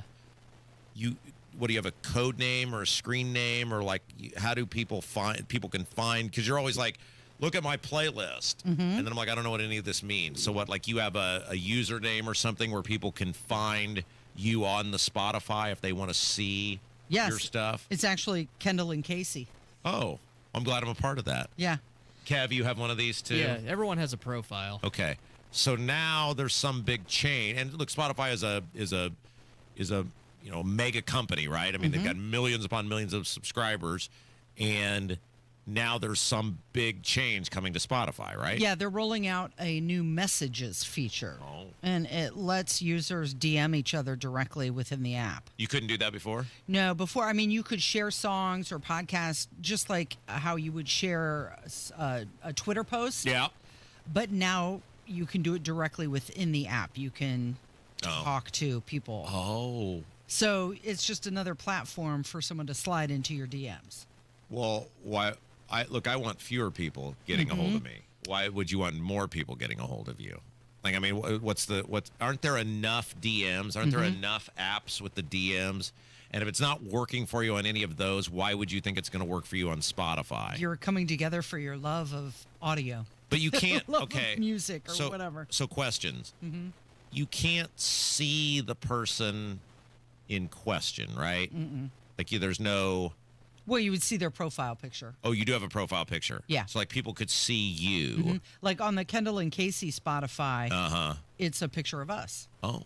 So you were on Spotify. Oh, I'm on Spotify. Your image. How exciting. Your name, image, and likeness is. Okay. So you are able to see, but you also don't know, like, I'm thinking for dear sweet Kevin over here, like, if he were to see the love of his life, and let's say, what's that group you like, Kevin? Viagra Boys? Yes, the Viagra Boys. Let's say her whole playlist was all Viagra Boys, and Kev's like, that could be a future spouse for me. You don't have any way of knowing that could be an AI image or whatever. You don't know, right? Correct. There's no real vetting. Right. So in a weird way, maybe this is like the Russian roulette of DMs. You don't even know whose DMs you're actually getting into, and maybe that's the fun of it. That's true. So you can do this by going to the Now Playing screen, and you press the share icon, you select a friend, and then you can start talking with them. They say that the feature is limited to users age 16 and older. Oh. It's going to supposedly launch next week. I'm very curious about this because I know that you do enjoy music. Yeah. How do you consume your music? Is it all on YouTube? There's lots of ways you can consume music. My wife has all sorts of little gizmos and gadgets set up. I don't know. She just puts things on my phone. I assume it's to track me, and it's just like there's some thing behind the music, but I don't know. I just hit a button and it's there. The stuff pulls up. So you might have Spotify and you just no, don't I don't have know Spotify. it? I would know because I would know if I was paying for it. There you go. I know. I pay the bills in my house. I know. That's how I figure out what's really going on is when things show up on the credit card statement. That's how I know what's going on. Okay, but who was clamoring for this? Who was like, you know what would make my life better? More DMs. Right. I don't know because I thought it was fine the way it was, where if there's a song that you want to share with somebody, right, you can just forward it to them like you would a Facebook post or an Instagram post or a Twitter post. Because if you send but now they want you to do it directly within the app. If you send me something on Spotify, I can't play it, right? Because I don't have a subscription. You right, can't unless you have the Spotify. But you could send it to Kevin. I could. And it would play for Kevin. Okay. And I have done that before. Oh, so you guys are just in your own little thing I over have there. sent him music before. Oh. But now it's kind of weird. We can talk directly to each other. Yeah, sending people within the app. Sending people music is kind of weird. You have sent me Rob sent me tons of Bruce. Yeah, but we have the songs, same. It's things we have similar interest in. Like you as a woman sending him music, that's weird. You think so? Yeah. Honestly, I can't remember the last time you've sent me a song. It's I don't know been if a you've while. ever done that. I think it was probably based on one of the Beatle conversations we had or something. Yeah. Do you remember it? Vaguely. Yeah. So when Rob sends you this music, Kevin, how is he sending it to you? Is it a YouTube link? Yeah, it's always just a YouTube link. Yeah, that's what I thought. Yeah, I've definitely got YouTube. I know how to use YouTube. I figured that's how you were. No, I can use YouTube, but I've got some other thing that I hit a button and it pops up. You got SoundCloud. I don't know what it is. Bandcamp. You probably got Napster. Yeah. I don't know, whatever. It was just on my phone one day, and she's like, there, now you can finally listen to your music. I was like, oh, great, this is so wonderful. Okay. Okay, but you don't want to get DMs from people about music like, hey, Cream, White Room, am I right? Like what? You don't want what to DM open up with strangers about? Yeah, you don't want to open up with Cream. I mean, seriously, like, what are you gonna like? A stranger's a person you don't know, like, you know. What? So now I have to go into Spotify into the privacy settings. I don't know. I don't. You know, man, the Sweet Home Alabama. That song's awesome. Like, what are we doing? Play it again, man. Yeah, I don't know. I would want less DMs in my life, not more. There was an executive order that was signed yesterday, and Donald Trump is saying that classical architecture is now the preferred default style for all federal buildings. Who's paying for that? The order is titled "Making Federal Architecture Beautiful Again." Can we just stop with the stuff again? We just, like, it was fun in 2015. Yeah. It was fun when everybody had the hat in 2015 and 2016. We're on, you know, like what do they call it? Jumping the shark. This thing jumped the shark like about 7 years ago, and we're still doing it. Like, not everything has to be something again. Oh, I see what you're saying. Like, everything with him is do this again, make America healthy again. America hasn't been healthy since, well, ever. Have you seen the way that people used to eat in the 1800s, right? Like, it's just, I know I sound like some old man who's yelling at clouds, but I just, how much is this going to cost us? We have no money. It's really not costing anything, more so as a design aesthetic. Like he said, federal buildings should uplift and beautify public spaces. They should inspire the human spirit and be visibly civic and respect regional heritage. But I thought there was some. What was the name of it? Making federal architecture beautiful. The again? architecture, there was a certain name you gave for it. The type of architecture. That it should be classical architecture. Classical sounds expensive. Very expensive. Do you know of anything with the phrase classical around it that isn't like 3 times as much as new? So under Donald Trump's watch, you've got the Rose Garden, which it has been somewhat redesigned. Some people say replaced. The roses are still there, but they've added the white stone pavers and the tables, the umbrellas. Donald Trump has put in that flagpole, the 88-foot flagpole. They've now got the $200 million ballroom construction. Do we know who's paying for that yet? Do we ever get a clarification on who's actually paying for the ballroom? Because he said something like, "I'll pay for it," but I haven't seen me any. And my rich friends. This seems like a Diego thing where I haven't seen any checks produced yet. So do we know who's paying for it? No, we don't. Okay. You also have the Kennedy Center that has been getting some upgrades, and the Eisenhower Executive Office building is also getting some white stone put on the front. The facade is being changed. Glad we could do that for him. Right? And he's also made some tweaks to the Oval Office.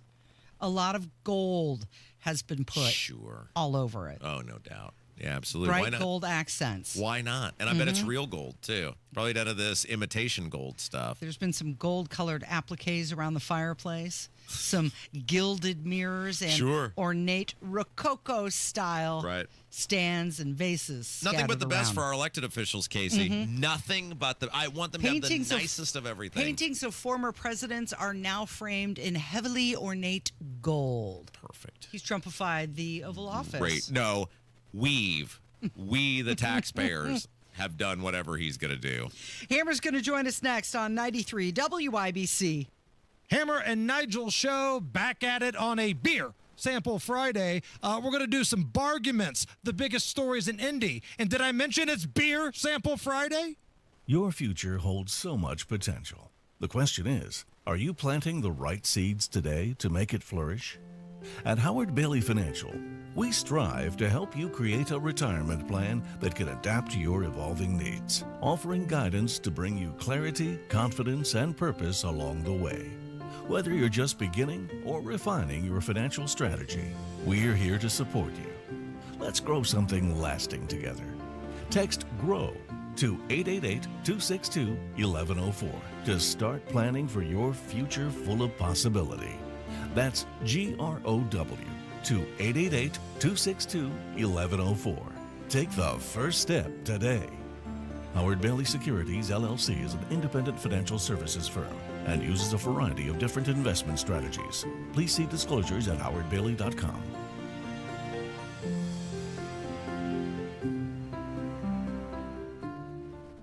Life can be full of risks. One thing you shouldn't take a risk with ever is your family's health insurance. If you're self-employed or you now need affordable health insurance, you need to make this free call right now and see how the Health Insurance Helpline can help you get it. We specialize in helping the self-employed and people just like you that need affordable health insurance to get it. We have short and long-term health insurance plans, and some even cover dental, vision, and prescription drugs. Don't take a risk with your family's health insurance. It's not worth it. If you're self-employed or now need affordable health insurance, call right now and learn for free how to get it. Listen, affordable health insurance plans for everyone just like you are a free phone call away. So give us a shout right now. 800-659-7540. 800-659-7540. 800-659-7540. That's 800-659-7540.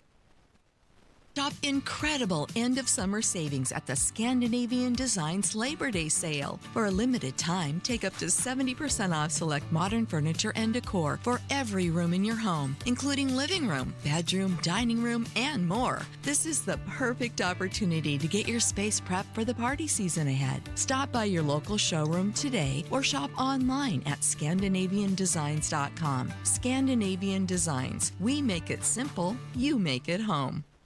Cheenies, we think less screen time and more quality mealtime is the better way. Eat, talk, and dine with less blue light glaring or talking heads blaring while enjoying great food at a reasonable price is the Puccini's way. Dine in for hot, delicious food prepared fresh and to your liking. If you need anything, we're right there so you'll leave full and happy. We have delivery options and carryout, but let's start dining in together again the way we all used to enjoy so much. Puccini's Pizza, Pasta, Puccini's. Joe Cordell of Cordell & Cordell. Cordell & Cordell is the largest family law firm in the country, with over 35 years of helping clients navigate divorce. That does give us certain advantages, for example, in experience and resources. But being big doesn't mean less personal or less local. Our attorneys live and work in your community, and as neighbors, they understand the challenges your families face. If you're a guy facing divorce, remember, Cordell & Cordell, a partner you can count on. 101 West Ohio, Indianapolis. CordellCordell.com. Your fitness goals in 2025 with a 20-minute once-a-week program at Exercise Inc. 5 locations now in Fishers. Visit exerciseinc.com. Transform your home with Galaxy Concrete Coatings. You can say goodbye to cracked, stained, and dirty old floors and hello to durable, stunning surfaces that last. Their cutting-edge technology ensures a beautiful finish every time, and you get to pick out the color. Upgrade your home today by calling Galaxy Concrete Coatings. They're for garage floors, driveways, pool decks, and patios, and they come with a lifetime warranty and one-day professional installation. The phone number 877-417-0635. You can find them online too. GalaxyConcreteCoatings.com. Snap it, send it, hear it. Your photos, your video, your voice on WIBC. Join the text club by texting WIBC to 317-239-9393. So do you agree with me that The Wedding Singer is the best Adam Sandler movie? No, it's really good. It's not the best. It's not better than Billy Madison. Hammer is here from the Hammer and Nigel Show. I'm Rob, that's Casey. Hammer and I were having a spirited debate before we came back on air about the best. I quoted something from the Wedding Singer movie, and then we got into a debate about the best Adam Sandler movie. And regardless of what yours is, I think, like you think about I don't know if they were the first four, they were four of the first. You've got Billy Madison, Happy Gilmore, Wedding Singer, Waterboy. Yeah. That's strong That's stuff. the Mount Rushmore, I think, of Sandler movies. Yeah, it is. I agree. It is. Yeah. And they were all pretty early on. Big Daddy was pretty good. Some other ones had their moments. But if I'm going with my 4, and you can put those in any order, some people would say Happy Gilmore won. Others would have The Wedding Singer won. I always liked Billy Madison. But, yeah, those were the ones that really just put him on the map. I'm such an 80s homer. And the fact that John Lovitz is in The Wedding Singer and is phenomenal, even though he's on screen for like a minute where he's doing that rendition of Ladies' Night. He's one of like the Sandler buddies that you don't think about because he puts his buddies in every movie, right? Like the His best friend in The Wedding Singer was also in every one of his films, and the cross-eyed guy, and but Lovitz pops up in a bunch. Yeah, he's in the Grown Ups, one of the Grown Ups movies. And Lovitz has made a gajillion dollars always playing the same guy. Well, Nigel and I were talking about this the other day. There's a lot of money to be made in just playing yourself. Yeah, Charlie Sheen has basically played himself the last 30 years of his career. Yeah, you're right. Yeah, you're right. And look at Billy Bob Thornton now. Billy Bob Thornton, Bad Santa, and his character in Landman are the exact same dude.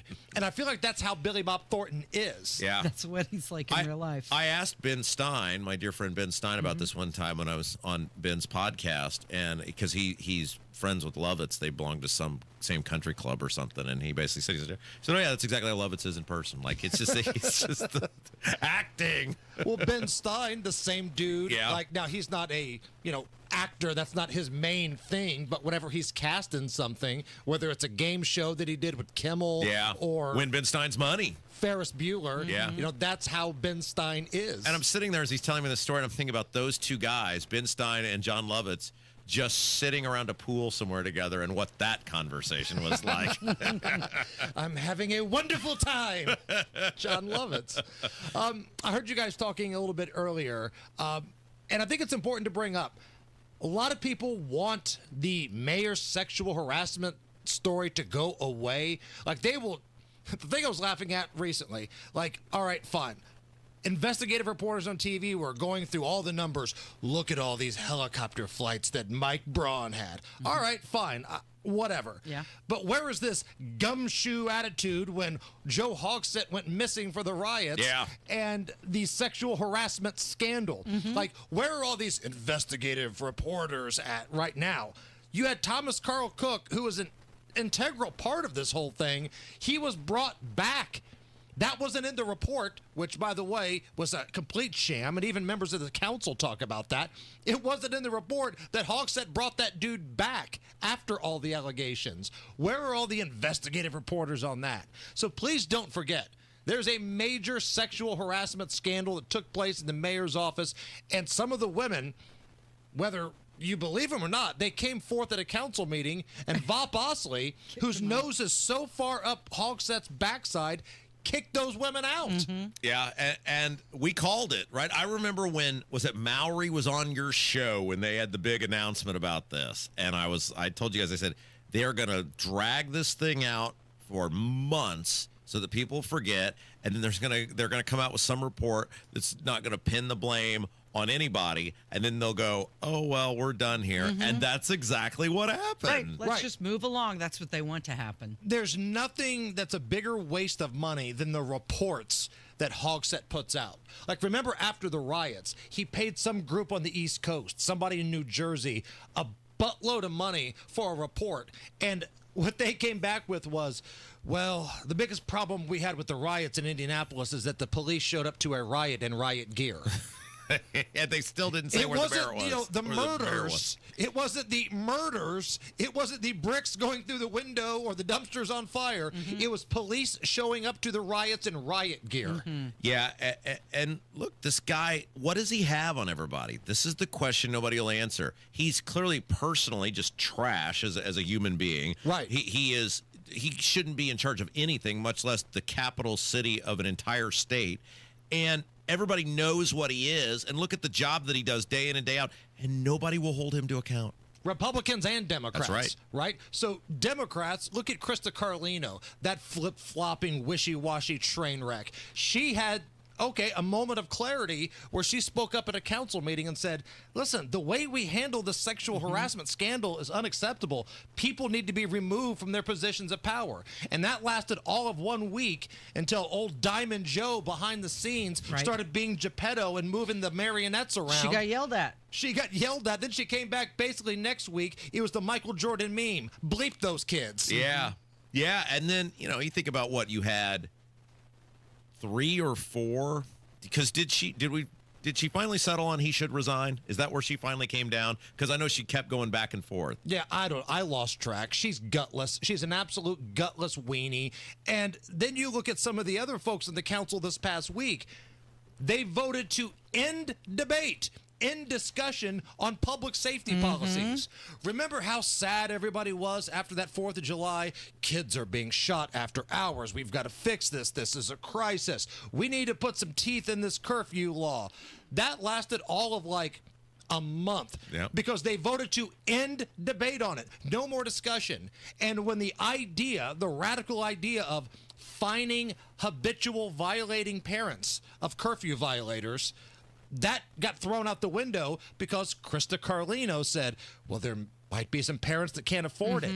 It's a deterrent. That's the point. Yes. It's a deterrent. If you can't afford to pay a $500 fine for little Johnny being out downtown at 2 o'clock in the morning with his Glock, maybe you check on little Johnny before he goes to bed. Yeah, I mean, we act like these people are just, well-meaning. Like, who lets their kid just run around late at night without knowing where they are? What sort of parent are you? What sort of person are you if you're letting your kid run around in the middle of the night in Indianapolis? And the Republicans, on the other hand, what does Hogsett have on them? Because you can't convince me otherwise that he had a hand in getting Michael Paul Hart stripped of his leadership. Yeah, because he was too mean to Hogsett. Right. Michael Paul Hart. Not exactly, Johnny Tough guy, but he was too mean to Hogsett. So the council is a joke. These guys are an absolute joke. And for the few that are decent on that thing, I feel bad you're lumped into this category, but this city is such a mess, man. You know what's not a mess is your afternoon show. It's not. And this afternoon, the crazy coupon lady will have some Labor Day cookout deals. We've got barguments and Beer Sample Friday. Thank you, Hammer. It is Kendall Casey on 93 WIBC.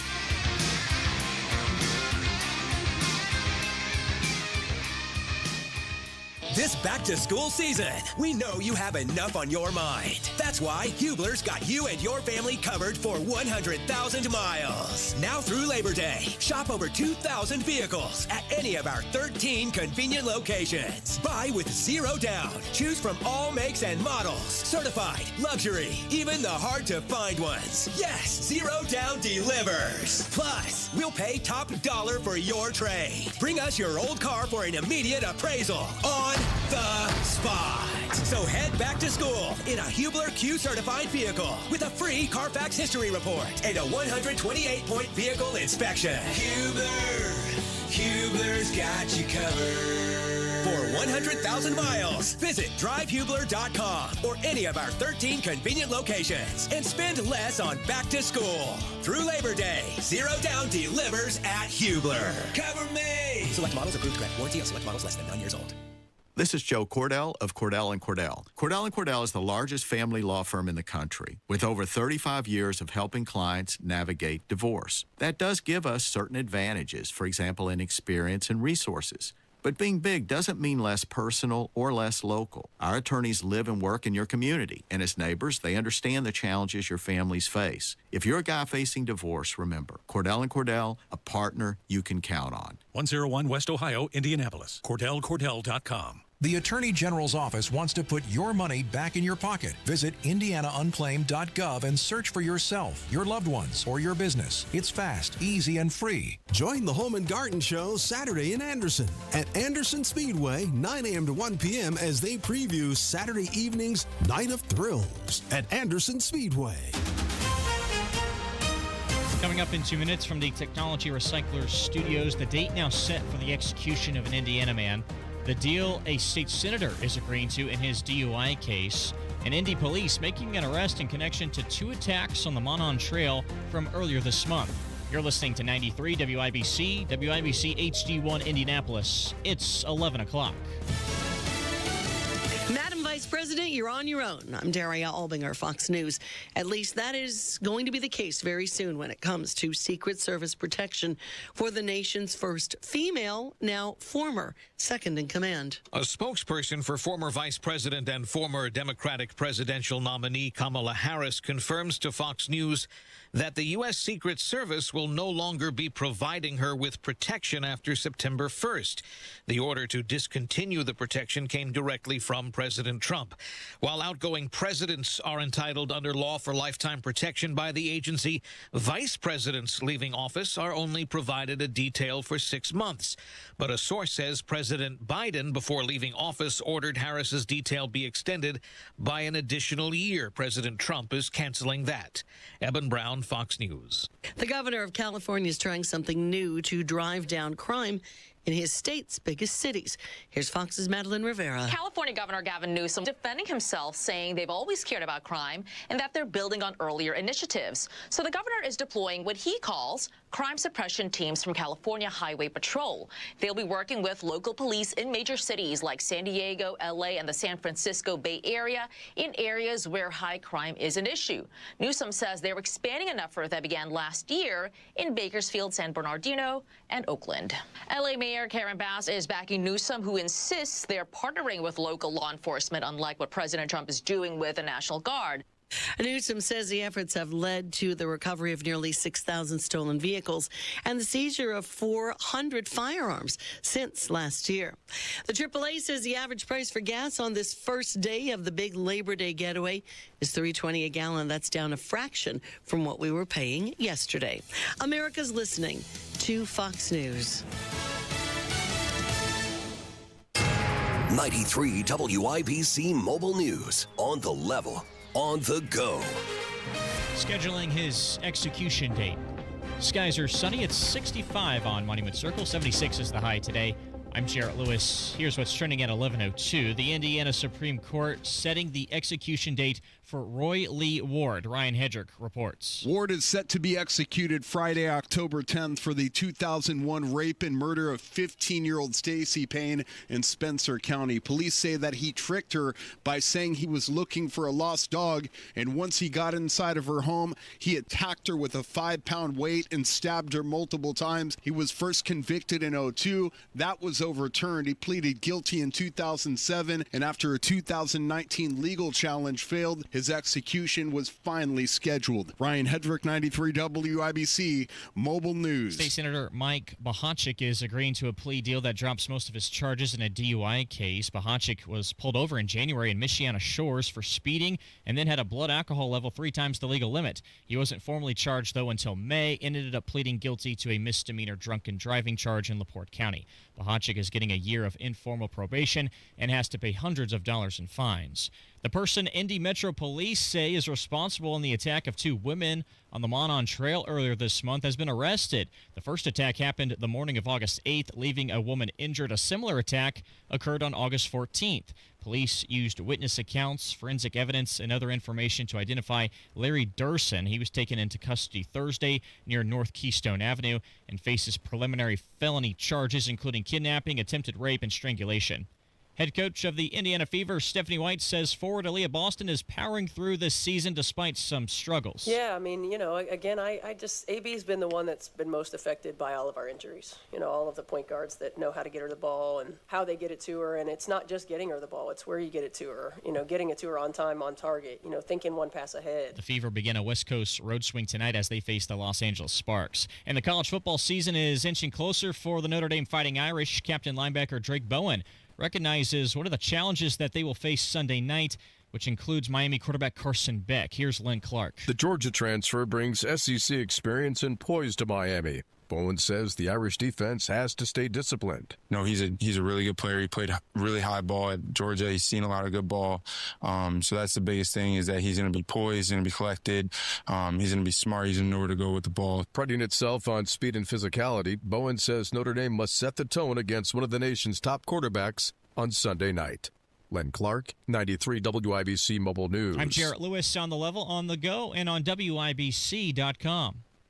Why do so many foundation, basement, and crawl space companies ask for half your money up front? Could it be because that's easier to get than earning all your trust?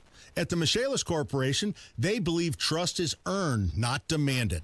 That's why they do things differently. They start with a free inspection, no strings attached, to give you an honest assessment of what your home needs. No pressure, no surprises. When it's time for the work, they don't ask for a deposit or any upfront payment. Not a single dollar until the job is complete and you're 100% satisfied. That's how they've been earning trust for over 39 years. Whether it's sagging floors, moisture control, concrete repair, or a full crawl space encapsulation, you can count on Michaelis for repairs that last. Don't trust just anyone with your home. Choose the company that puts your trust first. Text or call 844-FIXED-INDY today. That's 844-FIXED-INDY. The Michaelis Corporation, building trust beneath your feet. This hour on 93 WIBC, powered by Pierce Jewelers and Carmel, designers of fine custom jewelry. You're listening to Rob Kendall. When we talk about sending money somewhere, we're talking about printing the money because we have no money. And Casey Daniels. My government would never lie to me, would they? On 93 WIBC. Okay, Casey, you want to play a little game? Yes. What do you have? The game that we're about to play is called How Much Does the Mike Bohachic Body Cam Footage Cost? Oh, that's a good one. All right, so if you just tuning the program, it's Kendall and Casey show. I'm Rob. That's Casey. Kevin, our producers here. So Mike Bohachic is this disgraceful state senator who clearly has a very serious issue with alcohol. Was arrested, this was all the way back in the winter, right, for driving while under the influence. His blood draw, because he refused the breathalyzer. By the way, he's a senator from northwest Indiana. Michiana Shores. His blood draw, because he refused the breathalyzer. He was so inebriated that the Panda Express people allegedly are the ones who phoned him in. They were like, that dude should not be driving a car. So, I mean, that's how drunk the guy was. Pulled over, allegedly can't follow commands, is trying to eat and drink his food that is still in the car with him. He's got food all over him, and then refuses the breathalyzer, gets the blood draw. It's 0.283, which is 3.5 times the legal limit. Guy's lucky he's not in a coma. And, by the way, this is in the middle of the day, too. That's right. It was. This is in the middle of the day. That's how drunk the guy was in the middle of the day. It's January 24th. January 24th. So evades all scrutiny, prosecution, everything because of this law that the lawmakers exempted themselves from prosecution during the session. Legislative immunity. No mugshot, no driver's license suspension, no detainment. Yeah, so he's out of here. It was happened on a Friday afternoon, and then I believe Monday he was back in the State House. And legislating and lording over you and judging you and telling you how to live your life. Highly leveraged, by the way, since everybody in the State House, according to Merritt, knew it was Jim Merritt knew it was going on. And the case remains sealed for 6 months. Right. Who broke the story, by the way? According to this article, the case remained sealed until reporters uncovered it in June. Yes, Rob Kendall was the first one to post. Rob Kendall, reporter. That's me. I'm the spinoff of Indie reporter, Rob Kendall, reporter. Broke this story, and we gave him multiple days to tell the truth. We put it out there. We said, we have this. We're gonna you do the right thing, come clean. He wouldn't. So we had to put it out there. Same thing we had to do with the Baird stuff. We gave them multiple opportunities. Why people don't think we'll do it? Because, look, I'd take no joy in it. I just want you to hold yourself accountable. You're an elected person. Well, I shouldn't have to tell everybody, but I want to give you the opportunity to do it first. And now multiple times we've been like, we have this. You know we have this. Do the right thing, and they won't do it. So we'll gladly take the credit. We'll take the clicks. We'll take the listens. We'll take the hit if you're not going to do the right thing and fess up. So this case now has been adjudicated, and boy howdy, for completely disgracing himself and his district and everything else. He got about $500 in payments he's got to make, substance abuse evaluation, and participate in therapy. This dude needs way more than therapy. If he's got a 0.283 in the middle of the day, that's ridiculous. And then the 365-day jail sentence was fully suspended. He has to instead serve 365 days of informal probation. Informal, yeah. Which my old man told me that's basically you don't have to report. Like you're just on Not probation. even once a month? He said he didn't think so. I mean, he was a Fed, so he doesn't know exactly how the state or the counties work. But anyway, so that sounds probably about as meaningless as it actually is. 20-day license suspension. Now, if you refuse the breathalyzer, you go down for a year without your driver's license. So this guy was able to drive his car the entire time, too. So he got basically the only thing that happened to him is a $500 fine, for lack of a better term, and he lost his license for 20 days. A .283, right? And that's what he got. So we have said for a while that the only way to deal with these people, because and by the way, the General Assembly won't say anything about it. The General Assembly won't do anything about it because they did nothing about Jim Lucas. In fact, they gave him $50,000 to help him get reelected. Jim Lucas, the state rep. They did nothing about Baird when he admitted that we were right, that he'd had that OWI that got covered up. Nothing happened to him, and so nothing will happen to this guy either. The Indiana General Assembly clearly does not think drinking and driving is any sort of issue whatsoever. Not an issue, right? Clearly, they've had multiple opportunities. They never do it. They never do anything about it. So there'll be no punishment for this guy. So what we said was the only way to actually punish this guy is to try to publicly shame him into oblivion. And the best way to do that will be when the body cam video comes out, because then we'll hopefully get to see him with food all over himself. And look, I'm not saying I want to shame somebody, but if they're not going to be held to account as an elected person who gets to lord over me, raise my taxes, raise my utilities, take my money, then you damn better believe that I'm going to do everything in my power to fight back, because these people hate me and they hate you. Yeah, and now, he was taking meetings and attending State House functions the entire time this was going on. So imagine how compromised he was. Okay, I'll do whatever you want me to do. Just don't say a word about this DUI.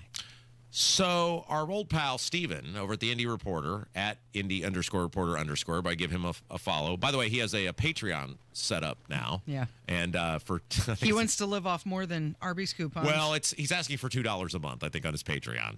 And I think that's to cover his gas. So Indy Reporter does a ton of great stuff, goes out and gets a ton of stories, doesn't ask for any money, just does it for his own. So if you got $2 laying around and you enjoy coverage, consider helping him out. But anyway, he has been trying to get this body cam footage now for months, and they told him, this is I believe the Michigan City Police Department is who he's been dealing with, because LaPorte County took the case, but I believe the incident happened in Michigan City. And they told him, we will not release the body cam footage until the case is adjudicated, which obviously now has happened. It is. And he just told me that they told him it could cost him upwards of $850 to get this body cam footage. Really? He's going to need more than $2 on his Patreon account to cover that. Think about the world we are living in, where this state senator, he's admitted it. It's not even allegedly anymore. He's totally admitted. He pled guilty to it. Yeah, he did it. And we, the public, have to pay our own money to get to see what took place when they were in session, right? That was during January 24th. They were in session. Yes. So he was acting as a state senator. Yes, he's sitting on key legal and health committees. And we have to pay. Now, I think they're supposed to get back to him on a final price. Why do we have to pay anything? That's our body cam footage. The public pays for that. That's ours. Why do we have to pay one damn dime to see this disgrace humiliate himself and humiliate all his constituents? Because that's the only way to hold these people accountable now, Casey. It's the only way, because the government won't do it, the legal system won't do it, and then they go, yeah, that'll be $850 to get to see the truth. Thanks. Yeah, I mean, just think about that. He got to put this off for months. It happened in January. He didn't have to plead anything until just yesterday. Yeah. So that's 7 months. He evaded all scrutiny for 4 of those months. And then there's no punishment. Nothing happened to him. And by the way, even if you factor in what he probably paid an attorney, he's still in the positive. Oh, he makes based on his salary. Yeah, he makes over $70,000 right. For his part-time job. For his part-time job. Yeah. Right. But now you understand why these people go into the State House and they play ball. No matter what they tell you on the campaign trail, now you understand why when they go in there, they play ball. Because if you play ball, if you're a good little girl or boy, and you vote how we tell you, we will protect you. See Jim Lucas. Look at how he's changed. Look at what he does now. Same thing with this guy. They'll protect him because he's a good establishment Republican. He'll do whatever they tell him to do. He's a reliable vote. They don't want the headache of potentially somebody else getting in there, so they'll back this guy up again. When he runs for re-election, they'll back the guy up again. Yeah. Oh, even more so, because they know he'll vote the way they want. It won't be independent thought. Now, we do know that this would probably be the greatest body cam footage ever. So we might have to put some, maybe like, I don't know. There's things on the internet where you can raise money for things or whatever. I mean, we have to get possession of this body cam footage and humiliate this guy and humiliate the General Assembly because they covered it up. Every single one of those senators who didn't tell the public covered it up. Every single one of those House members who knew about it and didn't tell the public covered it up. Every single person in that state house who knew about this guy and that egregious behavior as a state senator, someone who is voting on, I mean, this guy has serious issues. You do not, I mean, look, people get drunk, they make mistakes, like, we're not talking about that. We're talking about a guy who has so little control over himself while the session's going on that he's a .283 in the middle of the day? Day drinking, yeah. I would think that one of the news outlets in northern Indiana would pay for that to get it. Well, that's what I'm hoping, is somebody goes first so we don't have to put any effort into it. But that's ridiculous that you have to pay a penny to see what this guy, who was acting as a state rep, was in the session. Well, we have to pay to see this to get the truth. That we pay for all this stuff, and then we have to pay to get the stuff that we paid for with our stuff. Why is it so expensive just to get it? Yeah, I don't know. That's hopefully there will be a revised estimate when they send that back to him, because that is ridiculous. It is Kendall and Casey. It's 93 WIBC.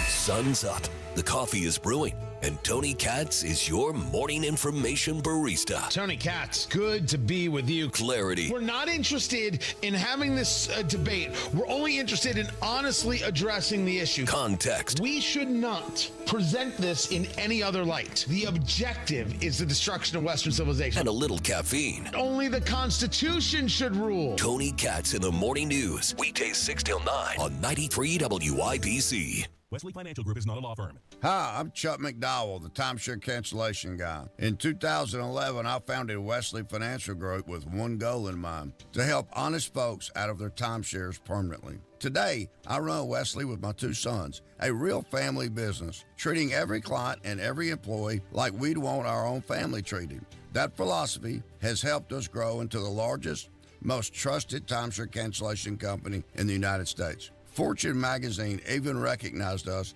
as one of the best places to work. Why? Because we genuinely care. In fact, some of our former clients were so moved by their experience working with us, they joined our team so they could help others to timeshare freedom. If you're stuck in a timeshare, give us a call. Let our family help your family. Call Wesley now for your free timeshare exit kit. 800-895-1414. That's 800-895-1414. 800-895-1414.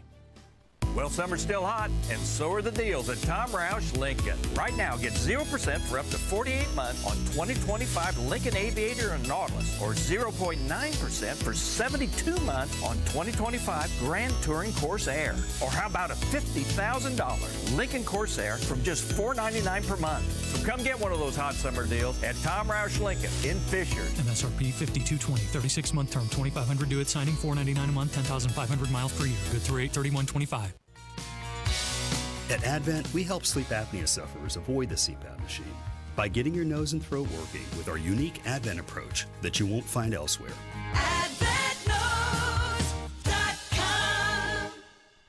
Make summer nights unforgettable with Indie Decorative Concrete. Get 50% off a stunning fire pit with their best stamped concrete patio package. Offer ends September 1st. IndieDecorativeConcrete.com.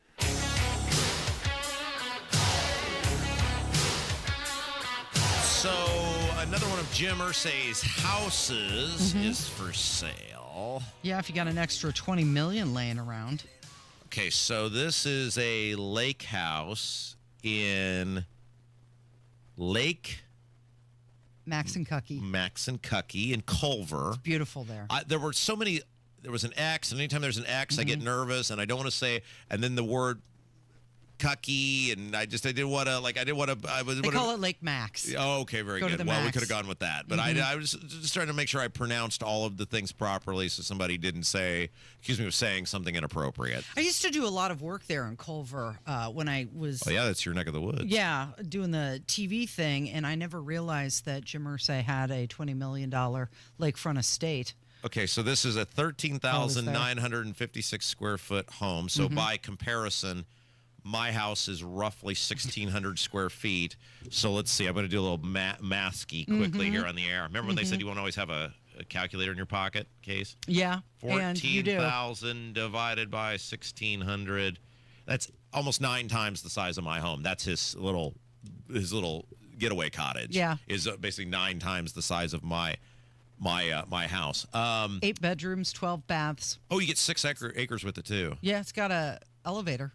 Yeah. Okay. So $19.9 million is the asking price. They previously sold his Carmel estate for $12 million, or as a pending offer.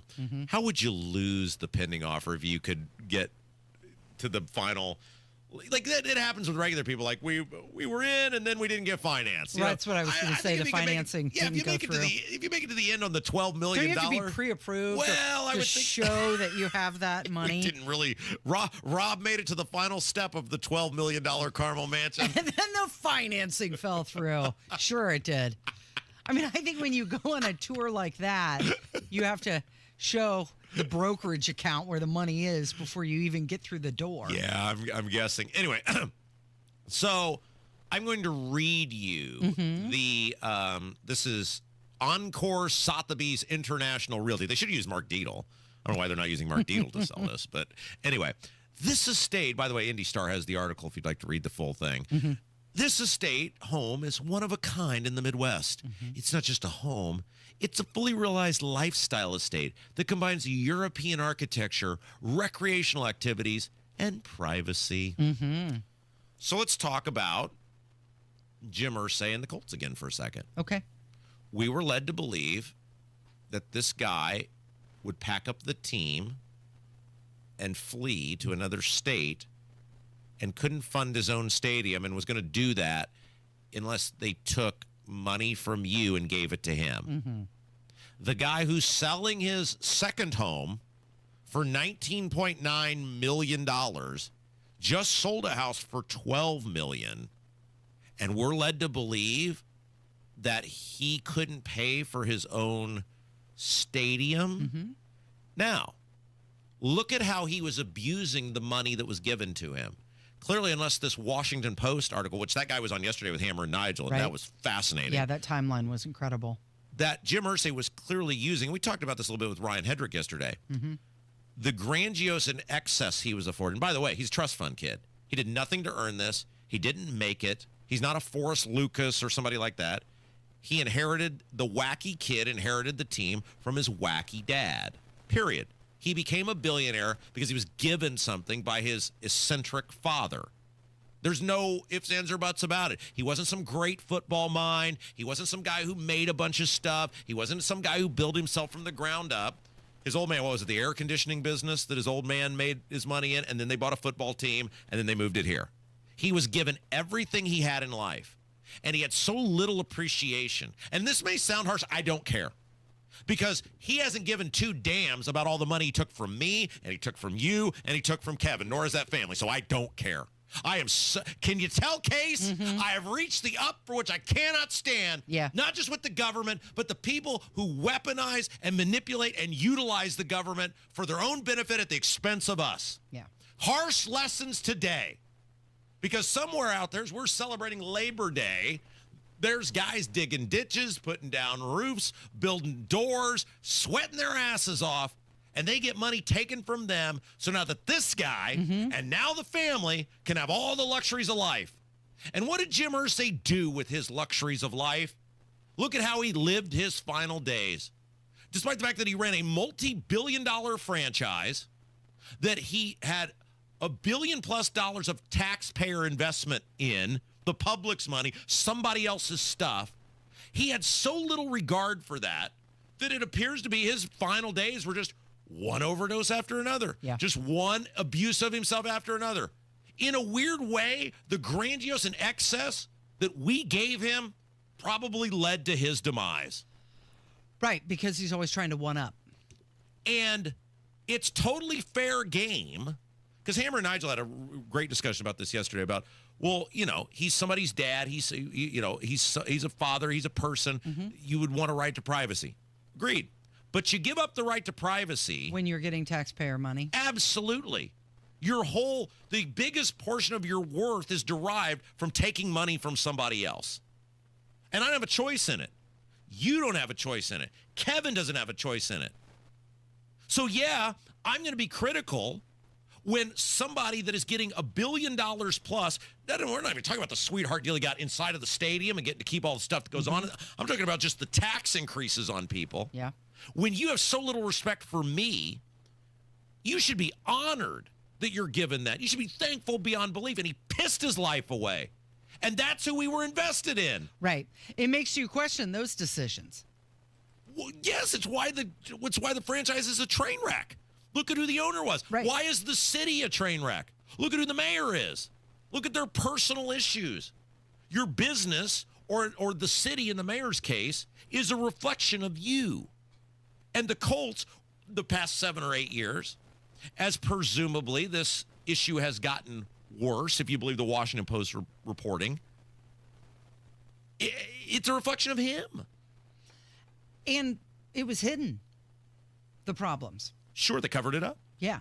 I mean, the idea that interview was fascinating with Hammer and Nigel. Everybody should go back and listen to it tomorrow. But if you believe this guy, that 12 days after he's basically dead and brought back to life in Carmel, mm-hmm. They have to go get him again. Did it again in Florida. I think it was in Florida. In Florida. Like, you would never.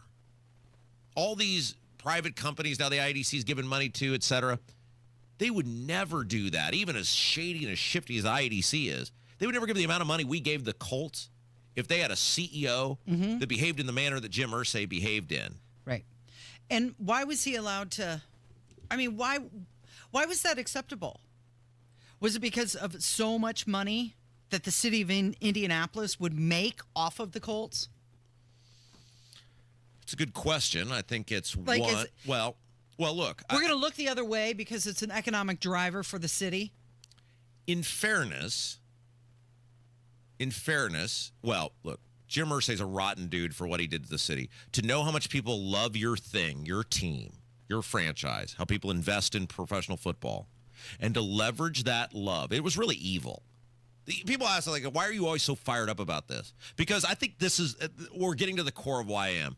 What Jim Irsay did to the city and the state of Indiana was evil. The fact that he knows the investment, the emotional investment that people have in a pro sports team. And he utilized that for his own personal benefit to the max, to the most extreme. And that is just to look at a city and go, if you don't give me what I want, not only the thing that I want with the stadium, Mm-hmm. but all the sweetheart deals that come with what goes on inside the stadium. I'm going to leave. Yeah. That's rotten to the core. That's nasty behavior. And look, I get that I'm one of the few people out there, certainly in the media, certainly with this platform, Mm-hmm. that has the cojones to say it. I don't care. I don't care what they think of me. I'm a taxpayer. I'm a lifelong Hoosier. I'm a lifelong resident of Central Indiana. And I've thought this was gross from the moment it took place, almost 20 years ago now. And so when I see stuff like this, that he was sitting on this is a second home for me to go to, Mm-hmm. and realize that I, by force, helped pay for this, and he had so little respect or appreciation for it that he couldn't even get his own personal life in order. Yeah, you damn bet I'm going to say something about it. It is Kendall and Casey. It's 93 WIBC. Garage door problems? Call today for service today. Garage Doors of Indianapolis services all makes of garage doors 24 hours a day, 7 days a week. Call today for service today. 875-4577. Call today for service today. Get it fixed right now. Call Garage Doors of Indianapolis at 875-4577 or visit doorstoday.com. In the morning, call 875-4577. For service today. 93 WIBC Mobile News. On the level, on the go. Execution date set. I'm Jarrett Lewis. Here's what's trending at 11:30. The Indiana Supreme Court setting the execution day for Roy Lee Ward, convicted of raping and killing 15-year-old Stacey Payne back in 2001. The court scheduled his execution for October 10th at Indiana State Prison in Michigan City. State Senator Mike Bohachic entering a plea deal on a misdemeanor drunken driving charge for an incident in LaPorte County from January. State Representative Andrew Ireland detailing the Republicans' trip to D.C. earlier this week. Met with people, throughout the White House. You gave very specific proposals on what they're doing and things that Indiana can do to help them. He was a guest on WIBC's Kendall Casey and said they did discuss redistricting Indiana with members of the Trump administration. A man police say is responsible for 2 attacks on an Indy trail is arrested, and the Fever are battling the LA Sparks tonight on the West Coast. Tip-off is at 10 Eastern. I'm Jarrett Lewis on the level, on the go, and on WIBC.com. Hilltop Hideaway, a premier log cabin up on a hill on 5 wooded acres in Brown County, has availability for fall. Enjoy the autumn weather and fall color and feel a million miles from home. 3 bedrooms, wraparound deck, hot tub, fire pit, and walking trails. Hilltop Hideaway has high-speed internet and is just miles from Nashville, Brown County State Park, and the Brown County Music Center. Fall dates still available and August discounts available. HilltopHideawayLogCabin.com. HilltopHideawayLogCabin.com. This is the story of the one. As a safety manager at a manufacturing plant, he does everything he can to keep his coworkers safe. From finding ways to reduce risks to keeping safety supplies in stock. And for that, he relies on Grainger. Grainger offers a broad range of quality products and next-day delivery, so he can always play it safe. Call 1-800-GRAINGER, click Grainger.com, or just stop by. Grainger, for the ones who get it done. Pierce Jewelers is the best family-owned jewelry store in Carmel. All jewelry and watch repair, appraisals, and custom design are done in-house. Shop local, shop smart, shop Pierce Jewelers. It's a flash sale at Zero Res. Get 3 rooms of carpet cleaning starting at only $119 plus a free hallway and $75 off duct cleaning. Book online at ZeroResIndy.com.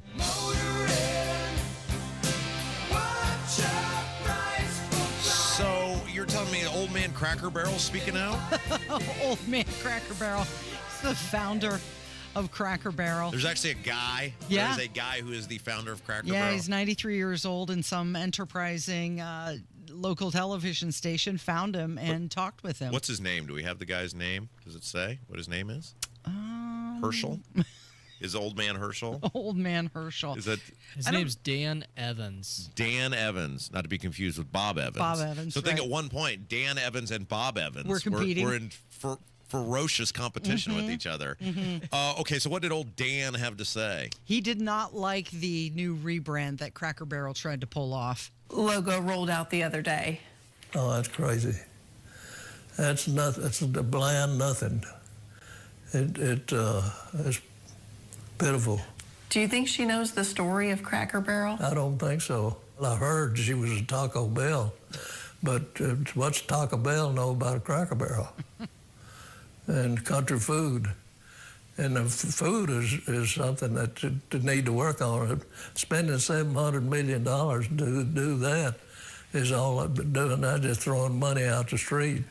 Okay, I can't trust you two people for anything. Like, y'all are way off on this. This Dan Evans guy, it's not even Evans, it's Evans with an I. Yeah, that's what I said. He died 13 years ago, Kevin. This guy died in 2012. Well, this guy, he's the founder. No, right here. I just Googled founder Cracker Barrel. This guy popped up. What's his name? They gave his name right here. Right here he is. He's right on the camera. Tommy Lowe. Tommy Lowe, 93 years old. This is the guy. You two are banned. I'm gonna have to so Tommy, he's the co-founder? The guy died in 2012, Kevin. He can't be giving an interview. So who did they talk to then? This Tommy Lowe guy. And who's Tommy Lowe? Maybe he's just made up. Is he posing as the founder of Cracker Barrel? I don't know. It says right here, 93. It says co-founder. Yeah, so he's the co-founder. Okay. Well, I'm having to do this on the fly because you two can't get it right. That's a pretty understandable mix-up, I think. Kevin, all you had to do is Google. Go to the news. Go to the news section. There's not going to be news on Dan Evans. He's been dead for 13 years. Gosh, you two. Jeez Louise. Anyway, so that guy's name, Dan Evans was not speaking from the grave. That was Tommy Lowe, the co-founder of Cracker Barrel. The co-founder of Cracker Barrel. Right. And he is 93 years old. Yeah, that's what it says. And he was taking aim at the CEO's attempt to rebrand. Apparently, he started the Cracker Barrel for $10,000. And he didn't like it. Taking $700 million to rebrand a company that didn't really need rebranding.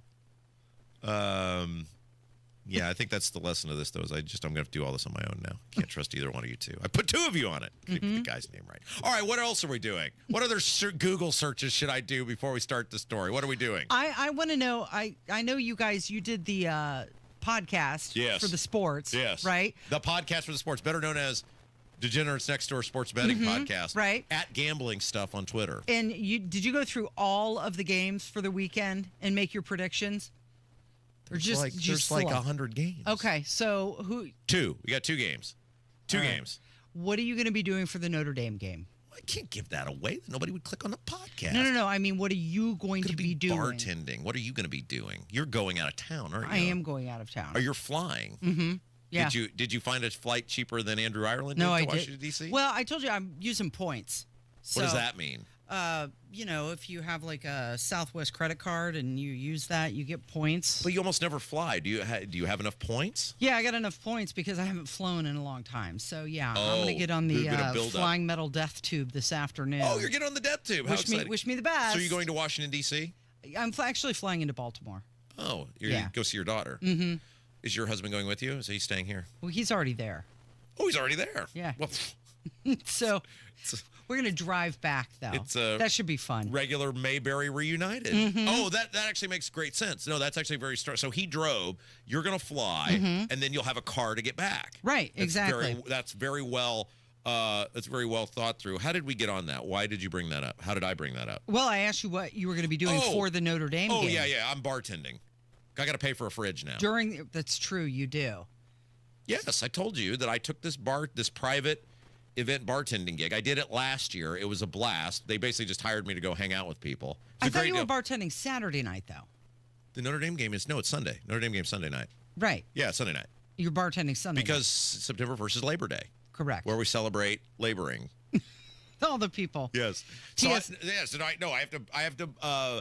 have to bartend. So basically, my weekend is going to go look at a fridge. Mm-hmm. Make that purchase. Spend more in a fridge than I want to spend. Then go try to work to pay that off. Mm-hmm.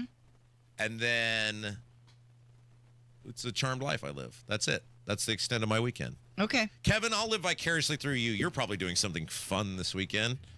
I might see Jason play a show. Old producer Jason. In Greenwood. Our former producer Jason, who used to be on this show and Tony's show. And he's a weekend warrior musician. He does shows all across central Indiana. You should do that. Yeah. Go have fun for me. I'd check it out. Yeah. Well, Rob is refrigerator shopping. You go have fun for him. And the problem is I can't even go tonight because I got all these football games I got to run. So I can't. It'll be tomorrow. So it'll be. I had this conversation with somebody yesterday. I know you and I have had this before. What did I do with all my time? Before? Like, where did it go? I don't know. Kevin, do you ever ponder in the moment, because you have nothing but time? Like, what do you do with all your time? Do you ever sit around and go, like, where did it go? Because you don't even, you have a responsibility, you have to be at work, but you have a responsibility like, mortgage or child or spouse or whatever. Like, do you ever ponder that? I never did in the moment. I wish I had.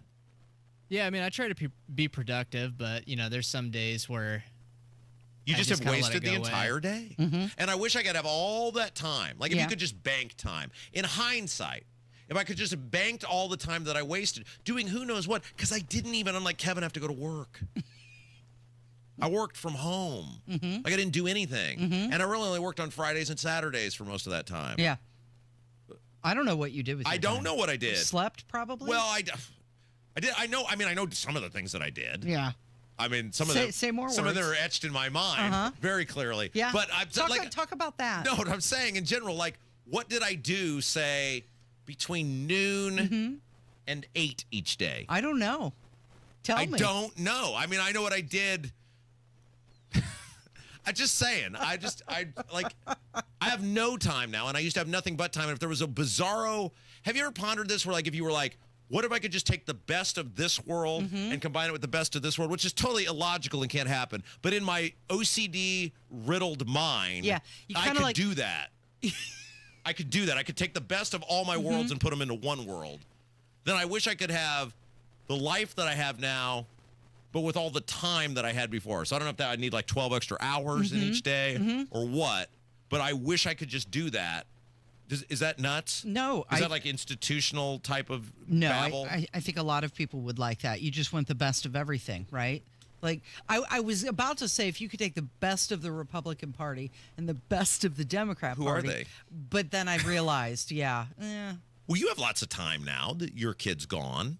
Like, what do you do with all your extra time? I mean, I know some of the... I don't know, Rob. What do I do with all of my time? Where does the time go? I know some of the things you spend your time on these days, but I'm saying, like, have you noticed a difference since your daughter moved to Baltimore? Like that you... Did I spend all my time worrying? Yeah, that's my point. Yeah. So that's probably even worse than somebody being there. It is. Yeah. Right? Yeah. That would be worse because now you have no control. Yeah, and you're a control freak, so you have no control over the situation anymore. It's true. You're basically at her mercy to call or make good choices or all the stuff. Yeah. So 17.4 million people are going to go through TSA this weekend, traveling.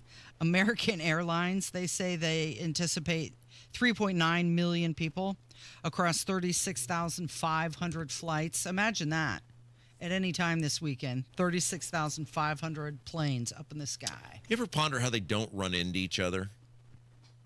Like, I mean, that's amazing, isn't it? Right? That the planes... That'd be a highly stressful job to be an air traffic controller. Yeah, there's a guy I went to high school with, grew up with. He's a air traffic controller now, and yeah, you're right. I mean, you can't be playing around on your phone. Like, I mean, you're playing on your phone right now. Well, no, I'm broadcasters. I'm looking at the facts here. 1 in 4 people plan to travel this weekend. So, travel like in various means. Correct. Right. Yeah. I don't want any job that involves any responsibility whatsoever. And an air traffic controller, that's a high. I mean, you got them coming and going. I think you're in a good spot. Well, that's why I'm here. Yeah, you have no responsibilities at all. Yeah, I do this a lot where I like to just lament how things turned out for me, but then not accept any additional responsibility that could make things better for me. You don't plan on doing any sort of barbecuing or anything like that, like on Labor Day? Or are you going to take a break? No, the Tyrant, the daycare's closed, so the Tyrant will be home, so I'll be You can't barbecue? I may be still searching for grill out when she's there? I may still be searching for a new refrigerator, Casey. Unless one of our listeners just drops one off in your driveway. Nobody's stepped up yet. I think we're running short on time now, and my wife I don't think is going to let me say, let's just play it out through the weekend. Well, if you are out and about this weekend, maybe one of our anonymous listeners will step up. Make sure you be careful because there's going to be a 30% increase of traffic. Like on the roads? Yeah. Everybody going to be out and about.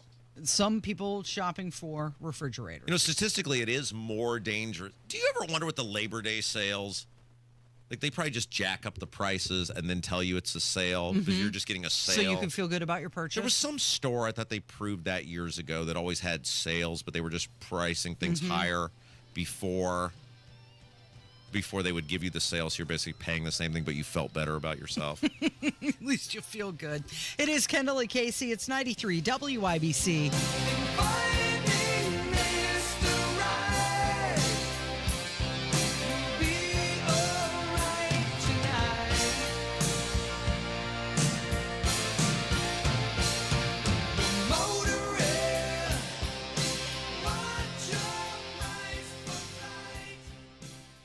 Hammer and Nigel show back at it on a beer sample Friday. We're going to do some barguments, the biggest stories in Indy. And did I mention it's beer sample Friday? An official message from Medicare. I'm saving money on my Medicare prescriptions. Maybe you can save too. With Medicare's Extra Help program, my premium is $0 and my out-of-pocket costs are low. Who should apply?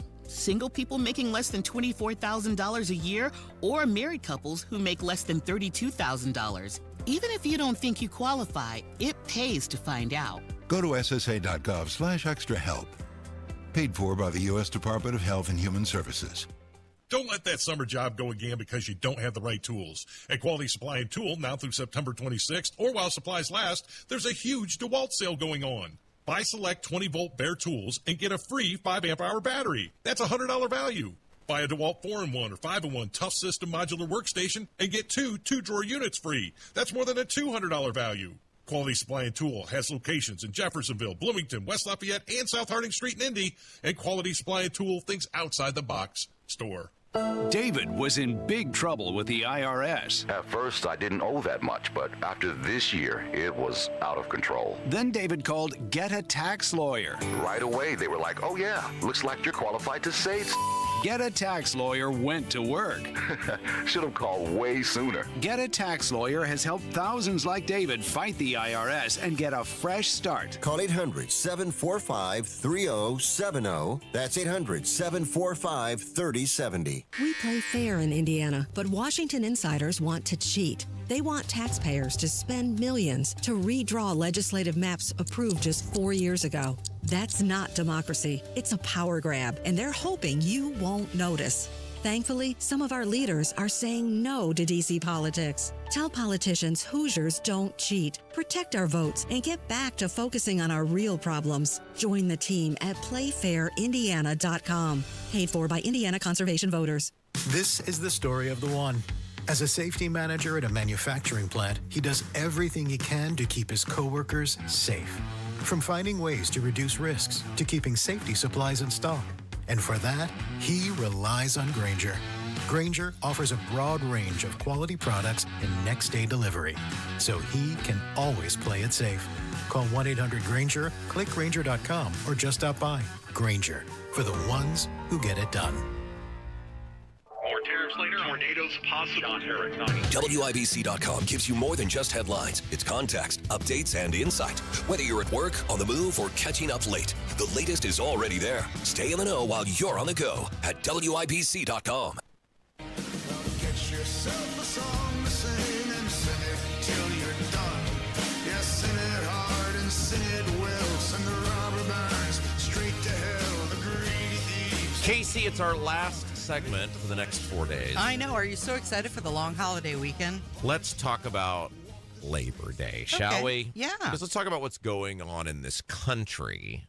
And, like, it's fascinating. You and I were talking before we went on air today about how it just seems like everyone is, not everyone, but a lot of people are really asleep about what's going on. Mm-hmm. And I'm petrified, but I'm also fascinated that it's been allowed to happen in this country, because if any country, as we've proven on numerous occasions, has an ability in which the citizens can rise up and fight back against government abuse, it is the United States of America. Sure. And yet we are it's a mixture of placating and dumbing down and everything. The American citizen, the American worker, Labor Day, Yeah. to the point where it doesn't seem like it's going to happen again. It seems like they're just, like, you made a good point. You said somebody who you know, who is very in tune to the Washington, D.C. culture, just basically said Americans, rank and file Americans, are just becoming slaves. Yeah, well, I mean, we're just being taxed on everything all the time. And what can we do about it? What does anybody want to do about it? We complain, we try and sway our lawmakers, and they just go, they're there, pat us on the head, and go and do what they're going to do. But why don't we ever do anything about it? Like, sort of our theme today has been about, it's the theme for almost every show. Hello, it's Kendall Casey show.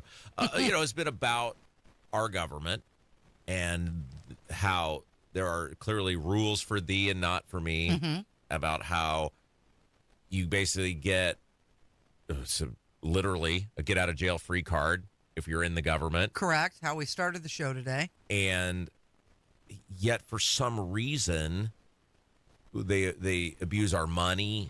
They abuse our liberties, our freedoms. They set separate classes. They're taxing us into oblivion. I mean, let's face it, utilities are taxes, the way they're set up, that, what's going on with that, the property tax. And yet people still in this country don't seem day to day bothered. Well, a lot of people like to bitch, but who's actually standing up to do something about it? And isn't it fascinating how many people will scream at us for being the people who are like, hey, this is really unfair? Right. So where does it end? That's my question. Like, why don't people see it, or do people see it and they don't care? So why? And where does it end? Well, I don't have the answer for that, unfortunately. I know it's very frustrating. Rob, it's a interesting time right now, isn't it? Because not only do you have all of this going on with all of the taxing and the inflation, and it's getting very expensive just to live, there's also this, the AI revolution is coming. And is this all going to come to a head at the same time in 2034? I mean, that's what people are saying. By 2034, most jobs will be unrecognizable because of AI. Well, where does that leave the American worker? Yeah, and like I said, I wanted to close with this kind of discussion today because it's Labor Day, which is a celebration of the labor movement in this country. And part of the labor movement, a big part of it, was the idea of elevating people out of the position they were in. The idea of the American dream is, to some extent, lifting yourself up out of the position you're in and into a better life for yourself, and so that future generations will be able to have that. And in this country now, we're seeing people not only not being able to elevate themselves, but because of crushing inflation, taxes, utility bills, etc., their economic status is being driven downward. Diminished, sure.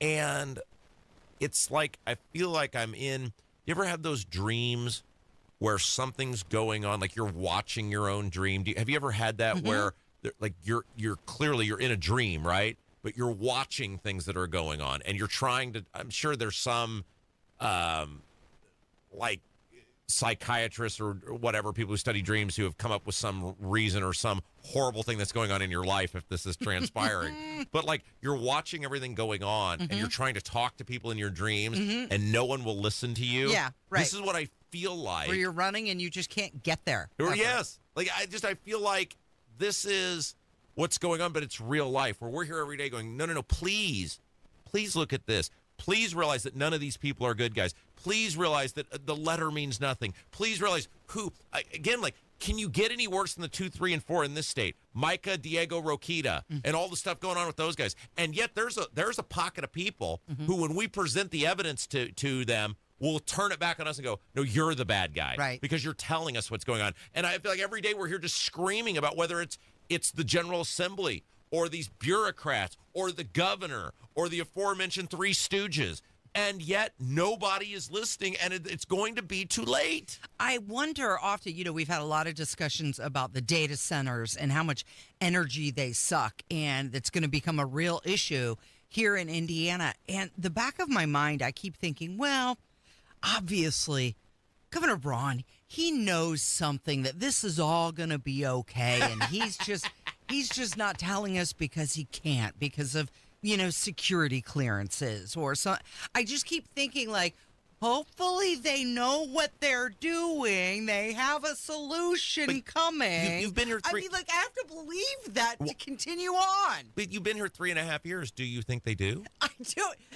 No, I don't. Okay. No, I don't. But I have to, hold on to that hope that maybe somebody somewhere knows what they're doing. And it's like a leap of faith, right? But here's the thing. We have played to you today in various segments. So let's think about some of the things we talked about today. Mike Bohachic, state senator, was so drunk that the Panda Express people sounded the whistle on him. Right.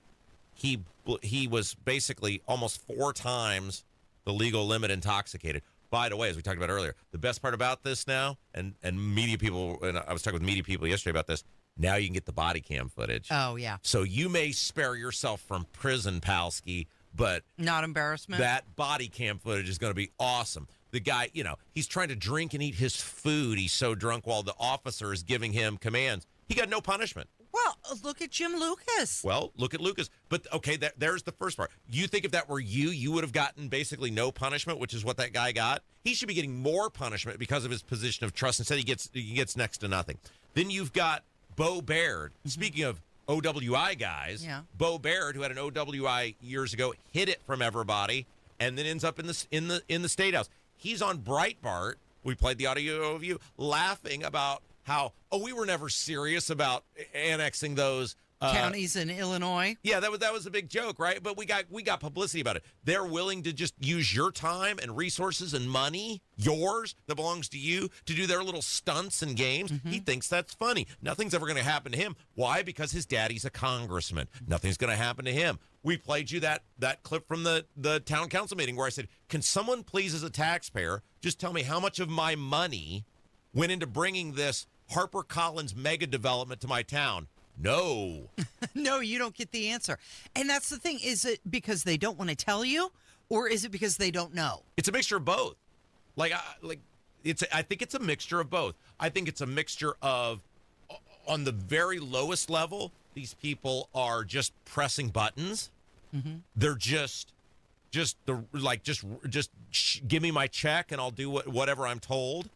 But then I think you get into the Congress, the State House, Senate, Congress people, senator level. I think you got some genuinely maniacal, evil people who really hate you. And I think when you mix the lazy and the uninquisitive and the just button puncher people with the maniacal, evil people, this is what you get in this country. And so as you celebrate Labor Day on Monday, you better wake up. Because you may not be laboring for much longer. The laboring you may be doing sooner than you think is in a food line somewhere. People better wake the hell up about what's going on in this country. What an uplifting way to go into I was thinking that as you were looking at me. I was thinking, wow, this is so positive as we leave on But a is it Friday even wrong? for Do a you holiday disagree with weekend. any of it? No, that's the thing. And like I said, I just keep holding on to hope that, boy, they must, surely they have the answers, because they would not do this to Hoosiers or to the American people. Oh, they totally would. Now you get to tell everyone to have a nice 3-day weekend. It's been a pleasure working with you this week, Casey. And on that note, thank you, Rob. Thank you, Kevin. Thank you for listening. Have a great Labor Day, and we'll catch you back here on Tuesday on 93 WIBC. Bet365 is paying out before the final whistle. Check out Bet365's unrivaled early payout offer. When you bet on a team to win and they take a 17-point lead, you get paid no matter the final score. Forget the final whistle and start counting that cash. Hold up. You get early payout on parlays, too. Download the app and see why it's never ordinary at Bet365. Gambling problem? Call 1-800-9-WITH-IT. 21 plus only. Must be physically located in Indiana. T&Cs apply. This is Joe Cordell of Cordell & Cordell. Cordell & Cordell is the largest family law firm in the country, with over 35 years of helping clients navigate divorce. That does give us certain advantages, for example, in experience and resources.